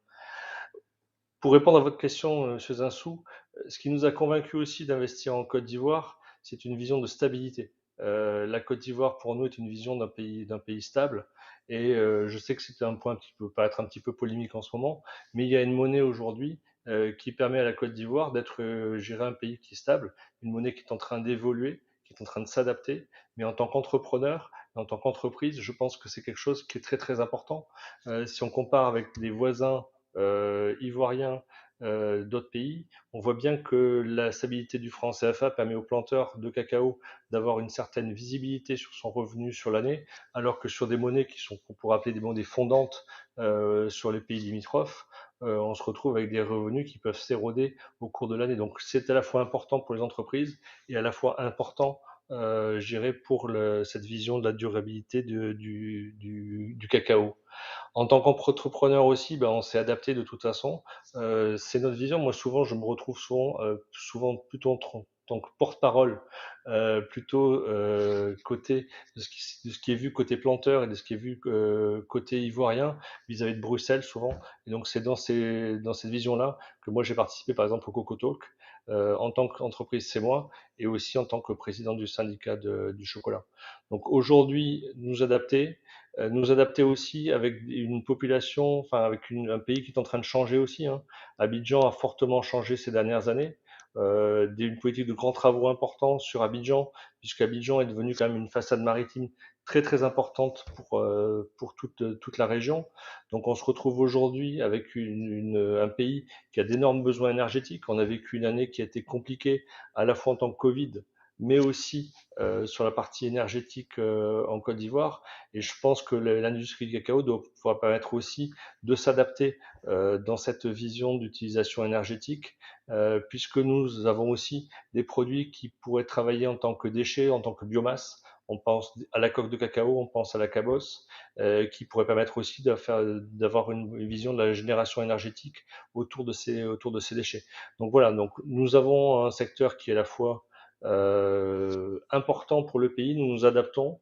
Nous avons maintenant plus de 20 ans d'antériorité en Côte d'Ivoire et on se considère beaucoup plus aujourd'hui ivoirien que français en Côte d'Ivoire. Merci beaucoup, Monsieur Poirier. Merci beaucoup, Monsieur Poirier. Je pense que c'est une très bonne illustration d'abord des éléments de sécurisation de l'investissement. Vous avez parlé du sujet monétaire, de la stabilisation politique en Côte d'Ivoire, de la coopération avec les autorités ivoiriennes et de la coopération entre les entreprises elles-mêmes d'un même secteur pour structurer une filière. Vous avez parlé de l'amont agricole et des coopératives, donc c'est tout un écosystème qui montre que les problématiques de commerce sont d'abord des problématiques d'investissement et des problématiques sociales. Et puis, vous avez souligné les sujets énergétiques. La Côte d'Ivoire, comme l'Afrique du Sud, chère Madame Langeni, sont normalement des pays qui n'ont pas de problème énergétique. Il se trouve qu'il y en a eu, en partie pour des raisons conjoncturelles, et alors que beaucoup de pays africains connaissent des délestages, et il se trouve que l'Afrique du Sud aussi, d'ailleurs, a maintenant des contraintes énergétiques. Donc, ça veut dire que les pays les plus avancés, qui peuvent même être exportateurs, comme c'est le cas de la Côte d'Ivoire, en énergie électrique, peuvent aussi être vulnérables. Et donc, derrière les problèmes de commerce, il y a des problèmes d'agrément, d'accords, de négociations, mais il y a quand même en réalité toute une pratique opérationnelle, et c'est là que je pense la participation du secteur privé à tout ce qui est environnement des négociations, et je reposerai la question tout à l'heure à Madame Martin-Pratt, est quand même très importante, parce que les témoignages viennent directement en fait du terrain, et ça demande énormément, enfin c'est systémique, quoi, ça demande énormément de collaboration. Alors maintenant, il revient de me donner la parole à Madame Aïssata Lam, qui a la dure mission de porter à la fois ce qui lui ressemble, c'est-à-dire la parole des jeunes et la parole des femmes, parce que dans l'ensemble des conditions d'un commerce qui respecte un certain nombre de valeurs, il n'y a pas que les aspects environnementaux. Tout à l'heure, monsieur l'ambassadeur disait qu'il ne faudrait pas que ça desserve ces accords les humains, mais les humains, dans la réalité africaine, c'est énormément de femmes entrepreneuses, peut-être plus que dans le monde entier, peut-être moins soutenues que dans le monde entier en termes d'accès au capital, de la faculté d'investir, et c'est une population jeune. Je pense que l'âge moyen en Mauritanie, l'âge médian en Mauritanie doit être de 18 ans. Dans mon pays, il est de 17 ans et demi. Donc, vous êtes la responsable de la promotion de l'investissement. Et je vous donne la parole. Merci beaucoup, Monsieur le Premier ministre. Ravie d'être à cette table ronde. Comme vous le disiez, l'Afrique, le continent africain, particulièrement l'Afrique subsaharienne, et chez moi en Mauritanie, plus de 60%, moins de 25 ans. Et là, quand on compare aux pays développés qui sont à 27%, et le reste des pays en développement à 44%, on sait qu'il y a vraiment de quoi faire. On a beaucoup parlé de start-up, de PME. J'ai beaucoup apprécié les interventions de M. Olivier, de Mme Founzile. Je ne vais pas revenir là-dessus. Ils ont vraiment bien, je pense, expliqué la problématique des startups, des PME au niveau de l'accès au commerce international, aux opportunités. Je pense que là, la responsabilité incombe vraiment aux structures publiques et privées également, comme les chambres de commerce, les ministères en charge du commerce, et les agences de promotion d'investissement comme la mienne en Mauritanie et d'autres. Je sais qu'au Maroc, par exemple, il y a des structures dédiées au niveau de l'AMDI qui accompagnent au niveau de l'exportation pour justement tenir des sessions de formation pour ces entrepreneurs qui souhaitent se lancer à l'international. Donc, mais avant d'aspirer justement au commerce international, je pense que c'est important de maîtriser son environnement local. Et c'est un challenge vraiment pour ces jeunes entrepreneurs et particulièrement pour les femmes, comme vous l'avez soulevé. Donc, ce qui constitue la moitié de la population. Et en Mauritanie, on dit souvent qu'il y a ce stéréotype, c'est une république islamique, donc on a tendance à croire que la place de la femme est vraiment au second plan, et c'est tout le contraire. On a une grande population de femmes chefs d'entreprise qui sont très, très bien organisées. On a l'UMAFEC, l'organisation des femmes chefs d'entreprise qui amassent vraiment beaucoup, beaucoup d'argent et qui ont réalisé des opérations assez incroyables et qui participent justement aux grandes foires internationales, qui ont accès au marché international, mais ce n'est pas fait de manière à être capté par le circuit classique. Donc, elles ont vraiment tendance à rester dans ce cadre-là je dirais pas informel, mais une organisation qui n'est pas vraiment captée par exemple, des structures comme la nôtre pour pouvoir mieux les accompagner et mieux aussi appréhender les flux qui passent. Donc, ces femmes-là, justement, connaissent très bien les marchés extérieurs, ont toujours été à l'avant-garde du commerce, par exemple, de tissus, des métaux précieux. L'exemple des femmes mauritaniennes, comme je disais, qui sont auto-patrons, donc font légion. Donc leur insertion, je pense, davantage dans le commerce international ne fera que renforcer l'indépendance économique. On en discutait hier lors de la présidence française du G7, donc j'avais l'opportunité d'être dans le conseil consultatif de l'égalité hommes-femmes. Et dans le rapport justement du G7 Biarritz, on avait une section qui était plus axée sur les lois, donc recommandations en termes de lois les plus avancées pour pouvoir améliorer justement cette autonomisation économique des femmes.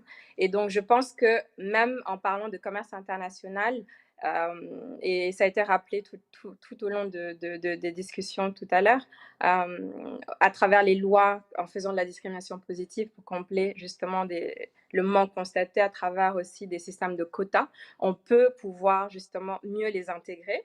On a l'exemple du G20. J'avais rencontré il y a quelques mois Madame Blanca, qui est la présidente du COI à Madrid, et elle m'expliquait qu'au niveau du G20, justement, ils avaient mis en place une plateforme pour les femmes entrepreneurs, favorisant les échanges pratiques entre les femmes chefs d'entreprise. Et je pense que ce type de plateformes peuvent être également utilisées pour créer des coalitions d'action allant vers des relais d'information, système de mentorat pour les jeunes femmes, pouvant être accompagnées par des femmes entrepreneurs plus aguerries et ayant fait leurs preuves, mais aussi passer des informations à des structures comme la mienne, à des structures publiques, des chambres de commerce, pour pouvoir mieux être accompagnées, mieux être guidées, afin d'être mieux intégrées justement dans le circuit de ces accords. Voilà, donc c'est mon opinion à ce sujet. Madame Lam, est-ce que je pourrais vous demander, parce que c'est une question qui nous arrive, est-ce que pour l'autonomisation des femmes, pour l'accès des entreprises du secteur secteur, même informel, à des échanges internationaux, est-ce que la dimension du numérique n'apporte pas des moyens technologiques? Tout à l'heure, Olivier nous encourageait à développer des plateformes. Est-ce que ce n'est pas une façon même pour des petites entreprises d'arriver sur de grands marchés? Est-ce que vous ressentez ça? Est-ce qu'il y a, avec l'Union européenne, des échanges qu'on pourrait développer dans ce domaine?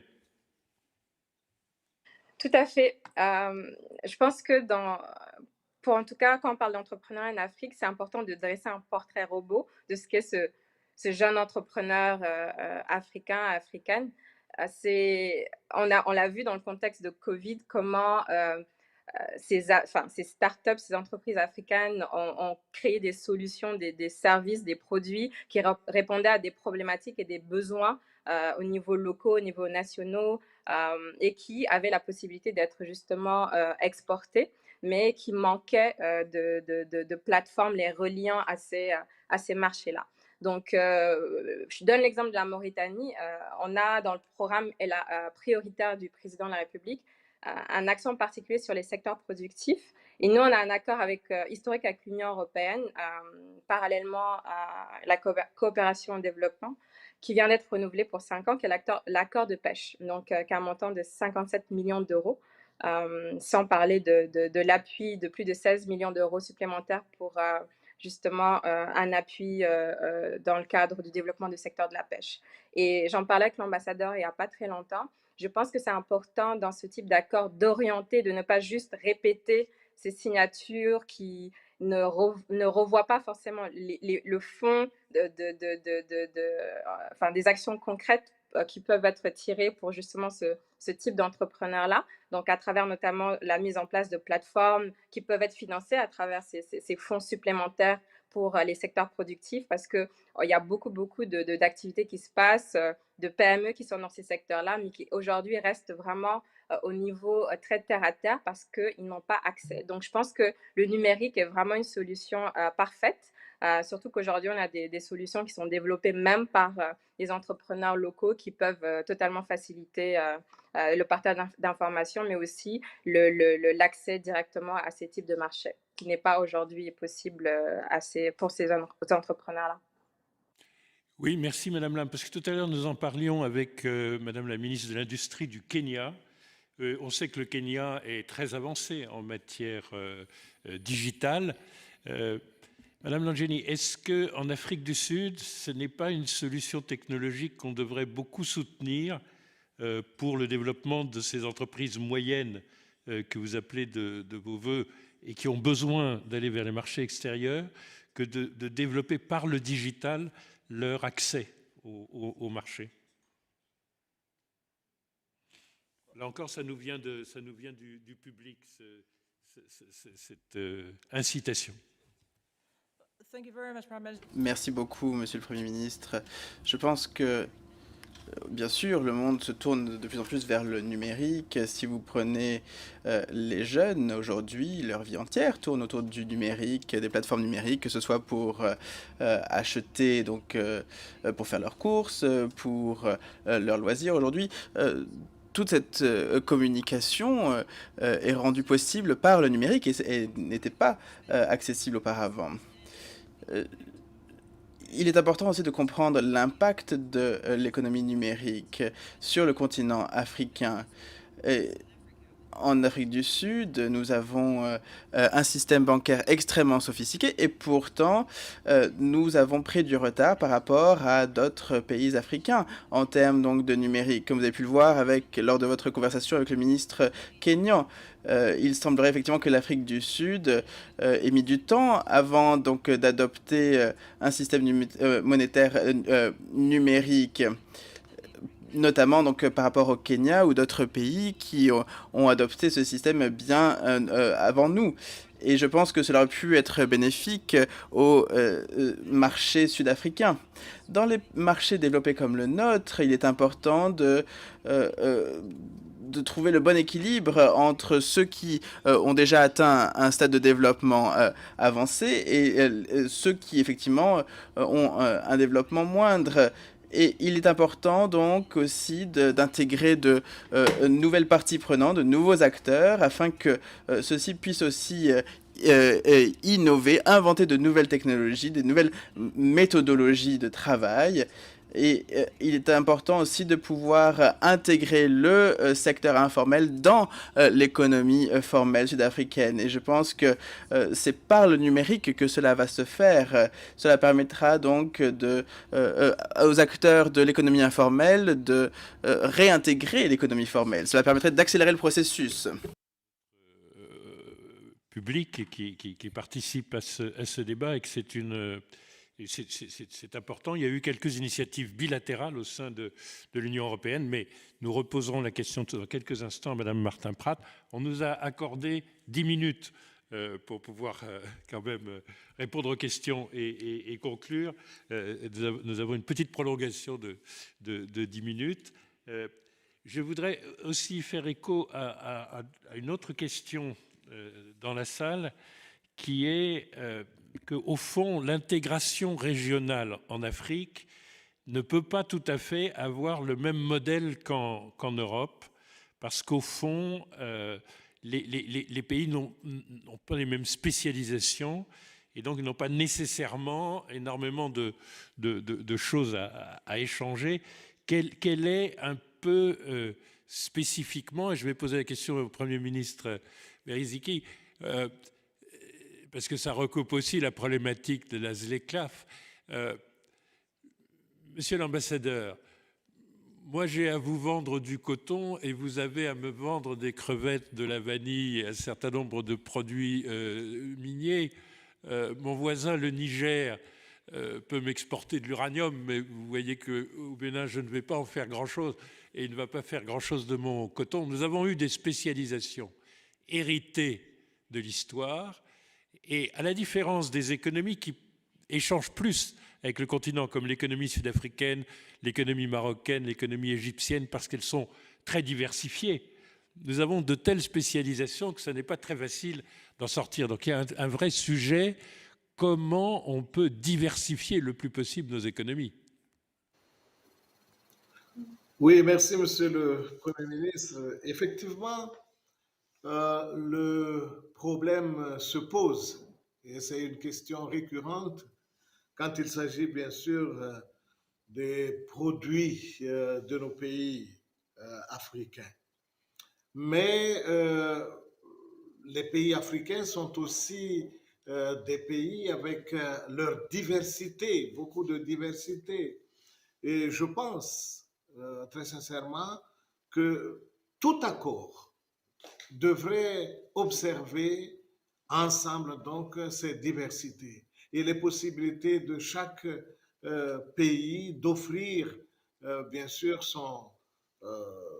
ses capacités de production, ses compétences, ses expériences à d'autres pays.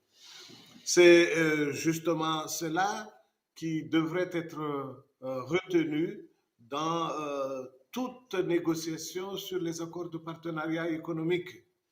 La rigidité ne résout pas les problèmes. Il faut un certain assouplissement, même sur ce qu'on avait parlé tout à l'heure à propos de ZLECAf, de la ZLECAf plutôt. Il faut justement trouver le moyen d'harmoniser les règles, les réglementations entre la ZLECAf et les réglementations dans les pays des APE. Voilà. Autrement, on sera toujours guidé maladroitement vers des murs sur lesquels on ne peut pas s'en défaire. En très peu de mots, voilà ce que je pense, Monsieur le Premier ministre. Mais merci, bon, merci, Monsieur le Premier ministre. Je pense que c'est important d'insister sur ces éléments de diversification. C'est d'ailleurs aussi pour cela que des secteurs comme les services, parce qu'au fond, nos économies sont extrêmement tertiaires. Tout à l'heure, vous me disiez que vous étiez une économie essentiellement tertiaire, ce qui n'est pas reflété dans votre commerce. qu'un commerce de matières premières minérales, mais nous sommes tous très tertiaires et en réalité, la logistique, les banques, le transport aérien, etc., toutes ces activités de services sont aussi importantes dans les échanges et avec, au sein d'un marché unique et avec l'Union européenne que les activités du secteur primaire ou secondaire, en fait. Il ne faut pas du tout les oublier. Nous avons une dernière question pour nos deux Ivoiriens que sont Monsieur l'ambassadeur et Monsieur Poirier.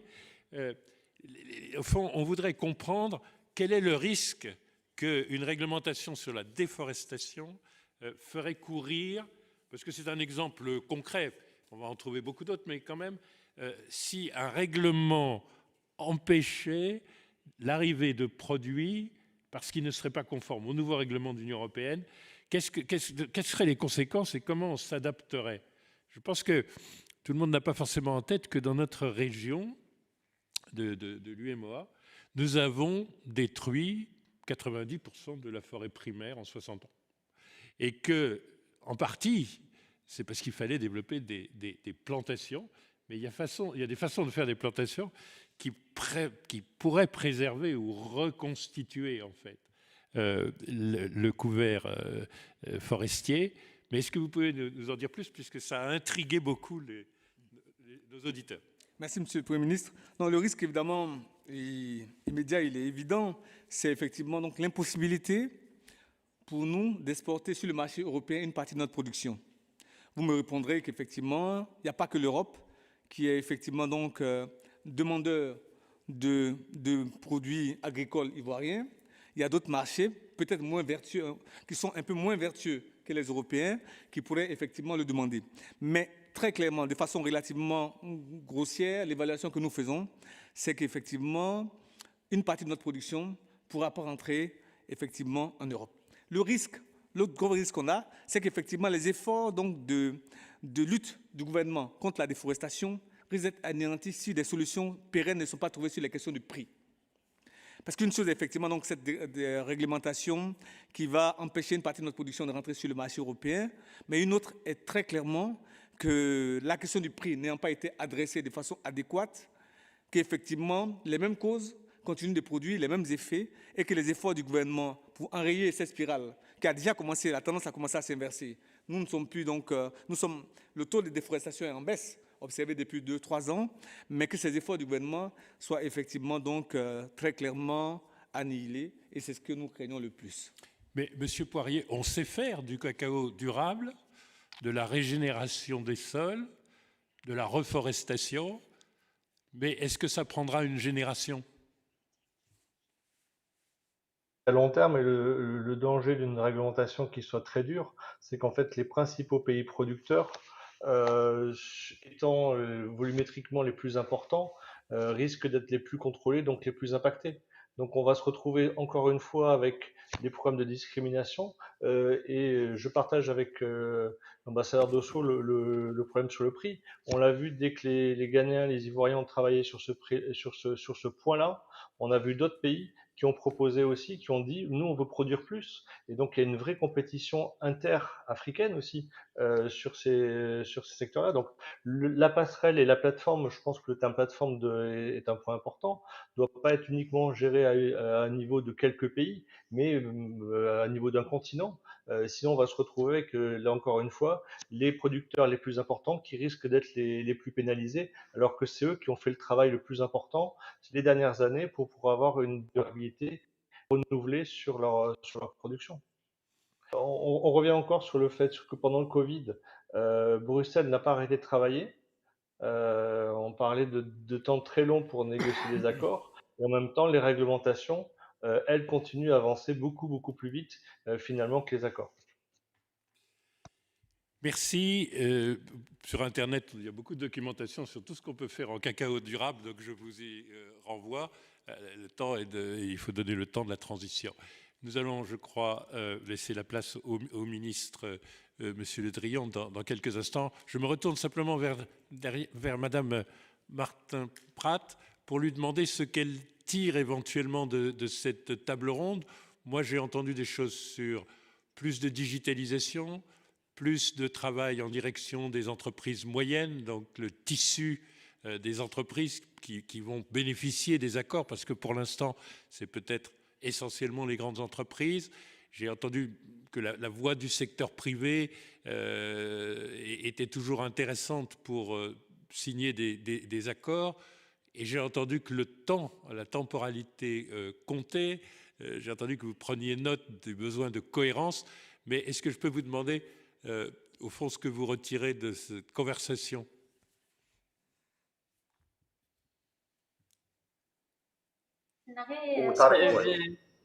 Je dois dire, je tire plusieurs choses d'un débat que je trouvais extrêmement intéressant. Par rapport à la longueur des procédures, je peux uniquement dire que il y a certains temps qu'il faut prendre pour les négociations, mais je pense que c'est absolument vrai qu'il faut faire des efforts aussi pour aboutir à certaines négociations des deux parties et pour arriver vraiment à mettre en place les cadres d'échange commercial qu'on veut avoir. Ce que je prends de la discussion, en fait, c'est que certaines des choses qui reviennent ne sont pas spécifiques uniquement à l'Afrique. C'est des questions qu'on se pose aussi, y inclus en Europe. Comment faire pour que nos petites et moyennes entreprises puissent profiter des accords de libre-commerce? Comment faire qu'on arrive à pas uniquement ouvrir des marchés sur base de baisse tarifaire, mais aussi éliminer des problèmes de procédures administratives lourdes, des manques de transparence, des difficultés qui touchent évidemment plus aux petites et moyennes entreprises. Comment faire qu'on ne retire pas uniquement les obstacles à l'entrée au marché, mais aussi les obstacles une fois qu'on est dans le marché. Et comment faire tout ça pour bénéficier les pays et les gens qui travaillent et pour générer de l'investissement, de la richesse et de l'innovation dans ce type de pays.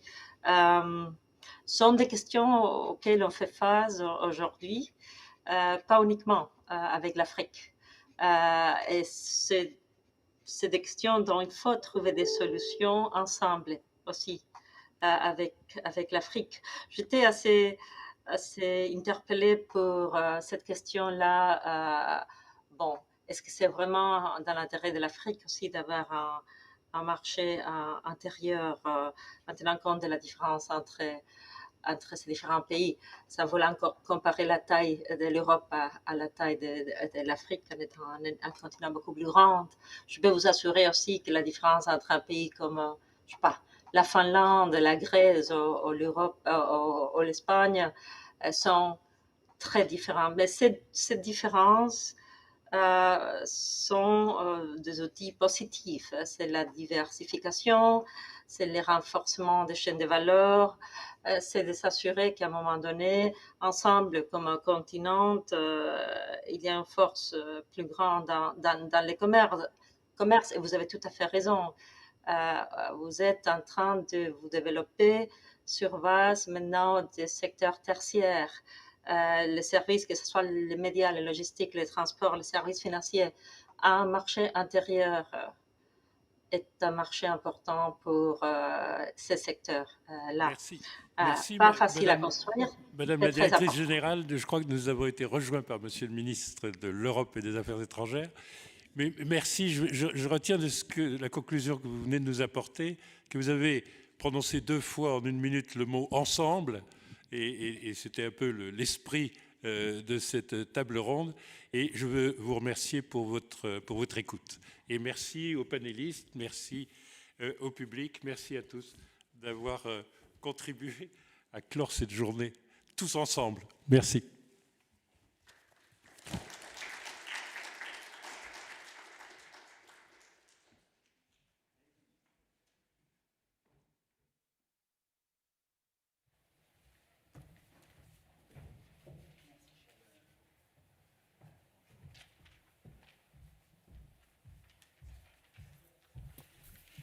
Bien, écoutez, cher Lionel Zinsou, merci beaucoup d'avoir modéré cette troisième table ronde et dernière table ronde de la journée. C'est le moment effectivement de la clôture de nos travaux et nous accueillons effectivement Jean-Yves Le Drian, le ministre de l'Europe et des Affaires étrangères, qui nous fait l'honneur de sa présence pour clore cette journée de travail. J'en profite donc pour remercier tous les panélistes, tous les modérateurs, toutes celles et ceux qui ont pris la parole pour ouvrir nos tables rondes et bien sûr toutes celles et ceux qui ont participé en regardant les tables rondes, en posant des questions, en intervenant toute la journée.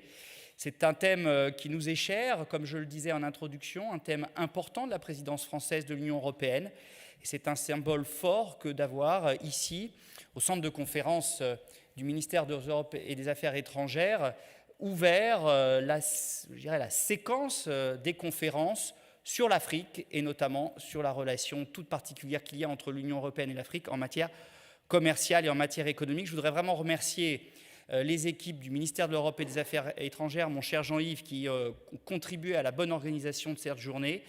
Remercier la direction générale du Trésor du ministère de l'Europe, du ministère des Finances, de l'économie et de la relance, qui ont aussi contribué avec les équipes du ministère de l'Europe et des Affaires étrangères à organiser cette journée. Et bien sûr aussi à remercier mon équipe au cabinet. Et je laisse la parole donc à Jean-Yves Le Drian. Merci à vous.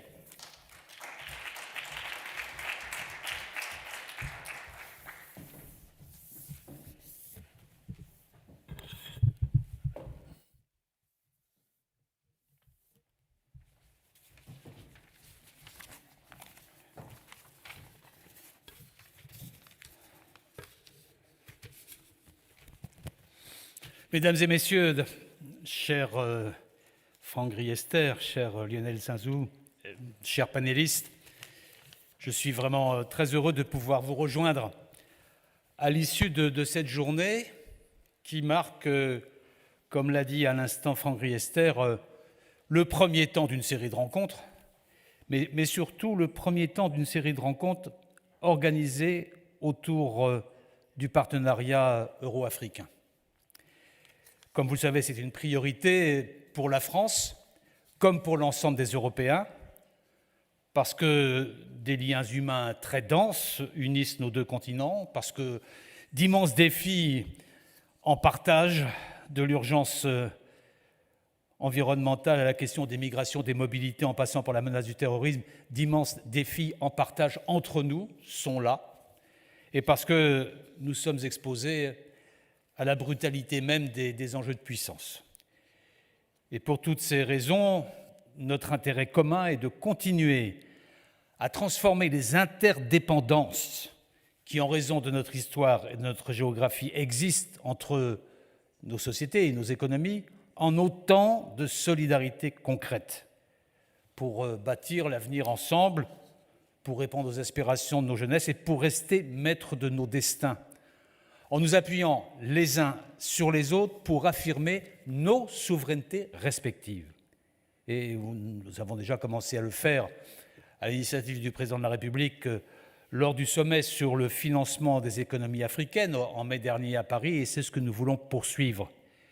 Nous allons le poursuivre au moment du sommet Union européenne-Union africaine des 17 et 18 février prochains, dont nous allons assumer la préparation de ce qu'on appelle le Gimnich, la réunion informelle des ministres des Affaires étrangères de Brest en fin de semaine.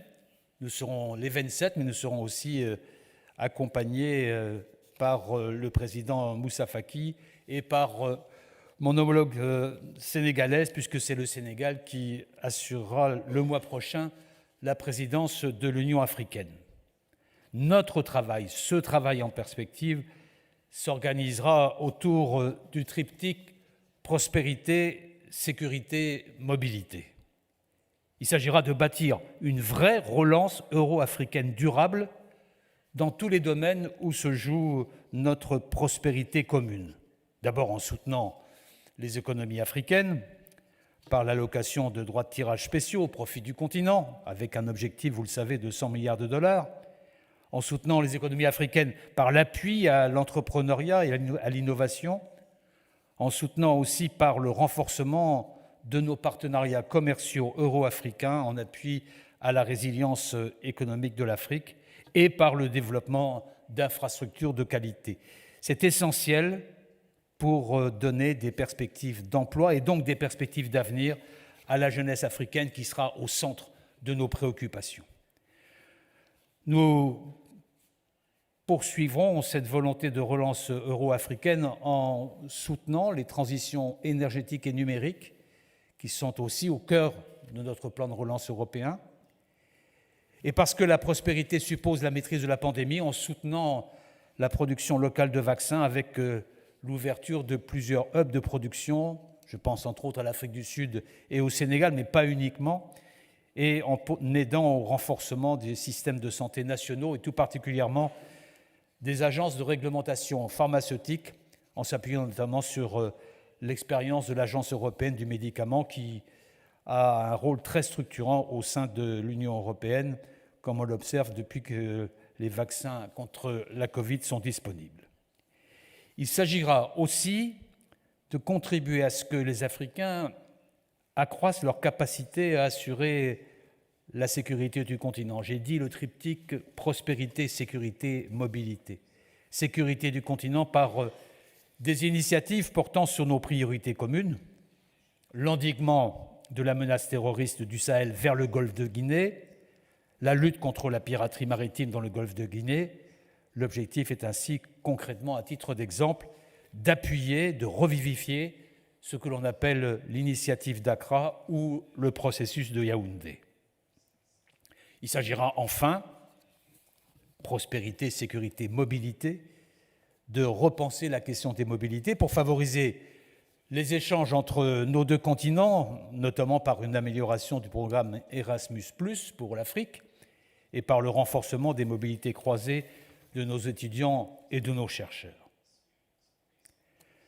Nos relations économiques et commerciales, qui sont déjà tout à fait considérables, nous donnent des leviers essentiels pour construire ce New Deal euro-africain. Avec l'Union européenne et l'Union africaine, nos États, nos entreprises, nos institutions financières, nos sociétés civiles doivent donc se mobiliser ensemble pour renforcer ces relations et même les développer dans les secteurs prioritaires de l'investissement ou encore de l'économie numérique. Il en va, je le disais, de notre prospérité partagée, mais aussi de notre capacité à porter ensemble un modèle de développement durable et de progrès social et humain à la hauteur des défis du XXIe siècle. C'est d'abord tout à fait essentiel pour l'avenir de notre Méditerranée, qui est le trait d'union entre nos deux continents, et vous avez eu à ce sujet une table ronde fructueuse. Grâce au processus de Barcelone, lancé par l'Union européenne et ses voisins il y a maintenant 25 ans, nous sommes parvenus à accroître nos échanges dans cette zone, à la fois en volume et en valeur, à réduire les droits de douane et à faire émerger de véritables filières industrielles euro-méditerranéennes, par exemple de l'aéronautique ou dans l'automobile.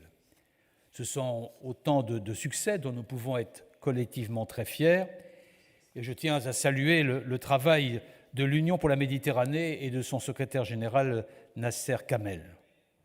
Mais nous devons maintenant aller plus loin en élargissant les domaines de coopération couverts par les accords commerciaux actuels et surtout en identifiant de nouveaux secteurs pour la colocalisation de chaînes de valeur euro-méditerranéennes, ce qui nous permettra de disposer d'une alternative aux approvisionnements lointains. Et voilà là un enjeu de souveraineté partagée très concret. Enfin, en œuvrant au renforcement de l'intégration économique de la rive sud. Ces questions, vous les avez abordées aujourd'hui. Je crois que vous avez exploré des pistes nouvelles pour ces partenariats et je m'en félicite car c'est la voie sur laquelle nous devons avancer. C'est en effet dans cet esprit que nous encourageons la modernisation du cadre de partenariat commercial avec l'Afrique du Nord et que nous avons inclus des dispositions en ce sens dans le nouvel accord de l'Union européenne avec les pays d'Afrique, Caraïbes, Pacifique, dit post-Cotonou, qui concerne 48 États d'Afrique. Car au-delà de l'aspect méditerranéen, de son importance stratégique réelle, c'est aussi avec l'Afrique tout entière que nous pouvons et que nous devons renforcer nos relations commerciales et d'investissement, et cet impératif sera bien sûr au cœur du sommet Union européenne-Union africaine des 17 et 18 février. Je veux dès maintenant saluer les appels à l'extension du champ de nos accords commerciaux et au rehaussement de nos normes sociales et environnementales qui ont d'ores et déjà été lancés, aussi bien par des États que par les sociétés civiles et par le secteur privé. C'est avec l'ensemble de ces acteurs, en les associant étroitement à nos travaux, que nous pourrons en effet faire de nos accords de commerce et d'investissement de vrais leviers de croissance. Nous devons donc développer, et je vous y invite, davantage de plateformes d'échange entre les secteurs publics et privés pour accélérer l'intégration des chaînes de valeur européennes et africaines en surmontant les points de blocage potentiels, et je crois que cette journée a permis d'identifier les points de blocage à relever à l'image de ce qui a par exemple été mis en œuvre pour le cacao. L'Union européenne continuera pour sa part à soutenir la mise en œuvre de la zone de libre-échange continentale africaine, conformément au projet de l'Union africaine. J'appelle d'ailleurs tous nos partenaires européens à s'engager pour cet objectif, notamment en rejoignant l'équipe Europe en cours de mise en œuvre pour accompagner concrètement le processus d'intégration économique africaine sur la base des besoins identifiés par nos partenaires et par la promotion de l'expérience européenne en la matière. Mesdames, Messieurs, à l'horizon de toutes ces discussions et de tous ces projets, il y a une conviction. La conviction que l'ouverture commerciale est une chance pour nos sociétés, pourvu que nous construisions ensemble de véritables cadres de réciprocité au service des intérêts de nos concitoyens, des deux continents et au service de nos propres souverainetés. La réponse aux défis économiques, sociaux, environnementaux et climatiques qui nous frappent tous aujourd'hui, la réponse aux tensions commerciales, la réponse aux stratégies d'emprise et d'hégémonie, voire même de prédation, qui sont mises en œuvre par certaines puissances, ce n'est pas le repli et la fermeture de nos marchés, c'est au contraire davantage de coopération entre nous pour mettre en œuvre des chaînes de valeur performantes, diversifiées et respectueuses de nos biens communs. Voilà le sens de l'engagement de notre présidence française pour une politique commerciale ouverte, durable et ferme au niveau européen. Voilà le sens de notre engagement en faveur d'un renouveau des partenariats commerciaux entre l'UE et l'Afrique, en faveur d'un New Deal euro-africain. Merci d'y avoir contribué et merci de votre attention.